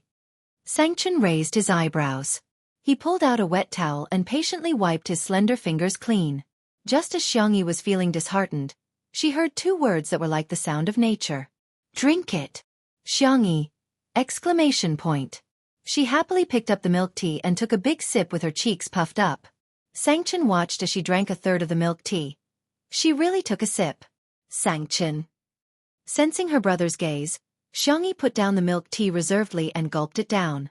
She burped because she was too full. However, a bright smile bloomed on her face. From today onwards, she was the fiercest child in the Xiang family. Not only did she eat fried chicken in front of her brother, but she also drank milk tea in front of him. Xianxia looked at her sweet smile and swallowed the scolding that was about to come out of his mouth. Forget it, forget it. If she was naughty, then so be it. After all, his little sister needed to be pampered. Of course, he still needed to teach his little uncle a lesson. Xianxia thought of business and said calmly, "Don't worry about the rumors on Weibo. I'll take care of them." Xiangyi looked at him blankly. "You didn't look at Weibo?" "No." She didn't look at it after posting the recipe. Xianxia patted her head. "It's good that you didn't look at it. It should be back to normal tomorrow." He would never allow his little sister to take the blame for an imposter. Xiangyi protested in a low voice. "Brother, that's not how you pat someone's head." Xianxia narrowed his eyes. "If you pat my head so hard, I'll go bald." Xianxia stared at her for a few seconds and sneered. "So other than me, who else touched your head?" "Shui?" Xiangyi's smile gradually disappeared. When she came back to her senses, she imitated her uncle's actions and jumped out of the car from the other side. She ran forward barefooted, almost tripping over Xiangfeng's shoes as she ran. Xianxia. He wanted to maintain his expressionless face, but he couldn't hold it in, and his thin lips curled up slightly. TSK. Silly rabbit. Just as the public opinion was gradually fermenting and the entire internet was denouncing Xiangyi, a Weibo post from a well-known relationship blogger completely brought the matter of Xiangyi climbing into her brother's bed to a climax. Qing He Shang Shang V. As a girl, the first thing you have to learn is self-respect, self-cleanliness, and self-love. If you can't even do these things, how could other people respect and cherish you? Forgive me for being blunt, but the female celebrity who caused such an uproar today ignored ethics and crossed the bottom line of human nature. Such behavior is really shameful. Celebrities in the entertainment industry are public figures. Any bad behavior will be magnified and have a great impact on society. Think about it, if someone imitates the female celebrity's behavior, has a messy private life, and even acts inappropriately to her brother, uncle and father, how much social unrest will that cause? Entertainment is paramount, but entertainment should also have a bottom line. I strongly recommend that artists with such bad behavior be banned. Keep the entertainment industry clean. This blogger often made sharp comments on social issues and had many fans. Once this Weibo post was posted, it was regarded as the Bible and truth by netizens, becoming the best weapon to attack Xiangyi. However, at 8 o'clock in the evening, Linchen Law Office's official Weibo post was cold and concise. Linchen Law Office, regarding Miss Xiangyi's statement is as follows. Chapter 314. Apart from that, there were no other unnecessary words. There was only a lawyer's letter with an official seal. In the lawyer's letter, there was only one person and one incident. Qin Wanyan was spreading rumors. Any of the following circumstances shall be deemed as fabricating facts to slander others as stipulated in the first paragraph of Article 246 of the Criminal Law. 1. Fabricating facts to damage another person's reputation and spreading them on the internet, or organizing or instructing people. This lawyer's letter could be said to be a precise strike. The netizens were stunned. How did it become a rumor? Wasn't spreading rumors something that only marketing accounts would do? Qin Wanyan was a celebrity. How could a celebrity spread rumors? Qin Wanyan was also dumbfounded. Her manager called to reprimand her. Can you be any more stupid? Even if you want to post it, you should find a marketing account and do it yourself. Aren't you asking for trouble? Don't you know that Big Brother Xiangyi is the top lawyer in the country? Qin Wanyan was speechless. Marketing accounts were not as influential as celebrities. She could only achieve the best results if she posted and deleted it instantly. Also, Xiangyi said that her brother hated her to the core. He wouldn't even talk to her, let alone stand up for her. But now, why did Xianxia appear? He even gave her a lawyer's letter as a warning. Qin Wanyan cussed in her heart. Didn't she just post something on Weibo? Did it have to escalate to the level of the law? I'll handle it properly. Don't worry. With that, Qin Wanyan hung up the phone. After pondering for a while, she wrote a Weibo post and posted it. Qin Wanyan V. I'm very sorry for what happened. I didn't expect my phone information to be leaked. I also didn't expect that someone would hack my account and post my chat with Xiangyi. She and I used to be good friends. Even though we're drifting apart, I still send her my blessings. After the incident, I tried to contact her to apologize, but she didn't respond to me. As for spreading rumors, it wasn't my intention, and it wasn't my doing. The law is fair, but some people choose to use the law to defend justice, while others choose to use the law to protect their own interests. Forget it, there's nothing to say. I can apologize for my mistake. But, Xiangyi, can you reply to me on WeChat? The attached picture was a chat between her and Xiangyi. She had been asking about Xiangyi's well-being the whole time, and after the instant deletion incident, she had indeed apologized in a sincere tone. However, Xiangyi didn't reply from beginning to end. Just as Qin Wanyan expected, the influence of an artist was much greater than any marketing account. The onlookers rushed over and were instantly brainwashed by her White Lotus tricks. Look, Qin Wanyan is so pitiful. Immortal Qin is so pitiful. Not only did her account get hacked, but the vase fairy still hasn't replied to her message. How shameless. Did anyone notice that Yan Yan's nickname for Xiangyi is AAA with a star? She really treats Xiangyi as a friend. Everything else aside, isn't it too disgusting not to reply? It's fine if she doesn't come back for a day or two, but she hasn't come back for many days. What's the meaning of this? Does she really think that she's an A-list celebrity after gaining some popularity from participating in a lousy variety show? Qin Wanyan's fans cursed and scolded her one after another. Unexpectedly, a few minutes later, someone posted a picture. Qin Wanyan's IP address on Weibo had never changed. In other words, her account wasn't hacked at all. In an instant, there was an uproar on the internet. Chapter 3:15. What kind of face-slapping was this? One moment she posted on Weibo, the next she exposed her IP address. It was as if she was waiting for her prey. Qin Wanyan, who saw that Weibo post, was completely dumbfounded. Am I being targeted? Why are they so vicious? How dare they embarrass me in front of so many netizens? Her manager was the one who was fuming mad. Ever since she started working with Qin Wanyan, her manager had realized that she was a troublemaker. Fortunately, her methods were very effective, and she was able to get the best resources every time. For example, she wasn't very popular at first, but she and Xiangyi had been hyped up a few times. She even created an alternate account to infiltrate Xiangyi's fan club, and turned a large number of fans to become her fans. She also made use of Xiangyi's stupidity to set off her fairy-like image and obtained a lot of resources that didn't belong to her in the first place. Her manager felt that it wasn't a bad thing for an artist to be ambitious and know how to plan for herself, so she let her be. She didn't expect that although she would be late, it would definitely happen. From now on, I'm confiscating your Weibo account. After yelling at Qin Wanyan, she hurriedly thought of a way to deal with public relations. Not long after, the manager used her own Weibo account to post a public relations statement that she had rushed out at the last minute. Fatty who loves to eat hot pot v. Public opinion can melt gold. Rumors are the greatest harm to artists. Those who know Qin Wanyan will naturally understand what kind of person she is. I hope everyone won't believe the rumors, spread them, or create them. Our team will use the law as a weapon to protect our precious artist and uphold justice. Thank you, everyone. Those with a discerning eye could tell that the post was sent to the fans. Sure enough, the fans said, "Of course we believe in our goddess Qin." However, the passers-by couldn't help but mock her. I'm laughing. Others use the law for their own personal gain, but you use the law to uphold justice? Ha ha ha ha, this is a huge double standard. You're making it sound so dignified. Why don't you send a lawyer's letter? Learn from Vase Fairy's efficiency. Do you really think lawyers are that efficient in real life? Don't compare yourself to Linchin Law Firm. That's the ceiling of the industry. Lawyer Songchen's cases can be found online. He's really a big shot. I suggest that all law students, of course, you can memorize the entire text. The wind immediately changed direction.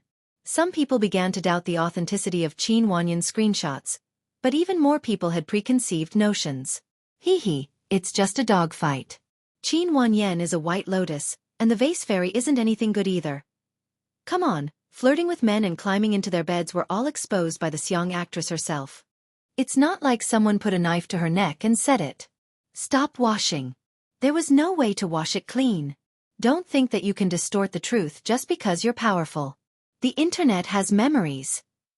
Is it that awesome to have a lawyer as a brother? Just wait and see, the vase fairy's family will never respond again. After all, this is considered a scandal of a wealthy family. Who in high society would be so shameless? The next second, someone exclaimed, "Holy sh*t." Xiangyi's big brother seemed to have personally responded. Search for Big Brother Tutu and you'll see. That night, countless netizens discovered Songchen's Weibo account. Tutu's Big Brother V. All the incidents are complications of amnesia. Our little bunny lost her memory after a car accident 376 days ago. Attached are the hospital records and the diagnosis of the psychiatrist and psychiatrist, as well as a comparison video of her before and after she lost her memory. Chapter 316. Netizens. Huh? Amnesia? Nowadays, everyone received a large number of pieces of information every day. Weibo's trending topics changed many times a day. Sometimes, netizens would even forget what they had seen. However, there were still those with good memories. They quickly explained to everyone that Dr. Xiangli once said that Xiangyi had amnesia for a year. Everyone came to a sudden realization. So, all the clues had been linked together? They clicked on the pictures. Songchen's pictures were just like him. Logical, cold, and concise. Medical records, diagnoses, and screenshots of the hospital or the psychological clinic. Some were in Chinese, some were in foreign languages, and some were in electronic files. Every picture was taken with the time, which couldn't be faked. These could be said to be irrefutable evidence. Seeing these pictures, many netizens realized that they had been played like monkeys, and even used as a tool. Some impulsive ones had already rushed to Qin Wanyan's Weibo to start Zuan mode. There were also some who clicked on the second Weibo post, which was the surveillance video that Xianxia had posted. At the beginning of the video, there was a warm scene. It looked like a family dinner? The eldest brother was Xianxia, the second brother Xiangli, the third brother Xiangqi, the fourth brother Xiangyu, and a simple-looking man who didn't look very smart. The whole family was good-looking. Xiangyi in the video had slightly rounder cheeks than she was now. She was wearing a lovely cotton dress, and her hair was draped over her shoulders. She smiled very gently. Little Xiangyi. Happy birthday. This is a gift from your uncle. The simple-looking man was the first to take out a gift box. This is a lifetime VIP card for your favorite ice cream brand. In the next second, all four brothers looked at him with murderous gazes. Xianxia snorted coldly. Seeing that it was his sister's birthday, he didn't argue with him.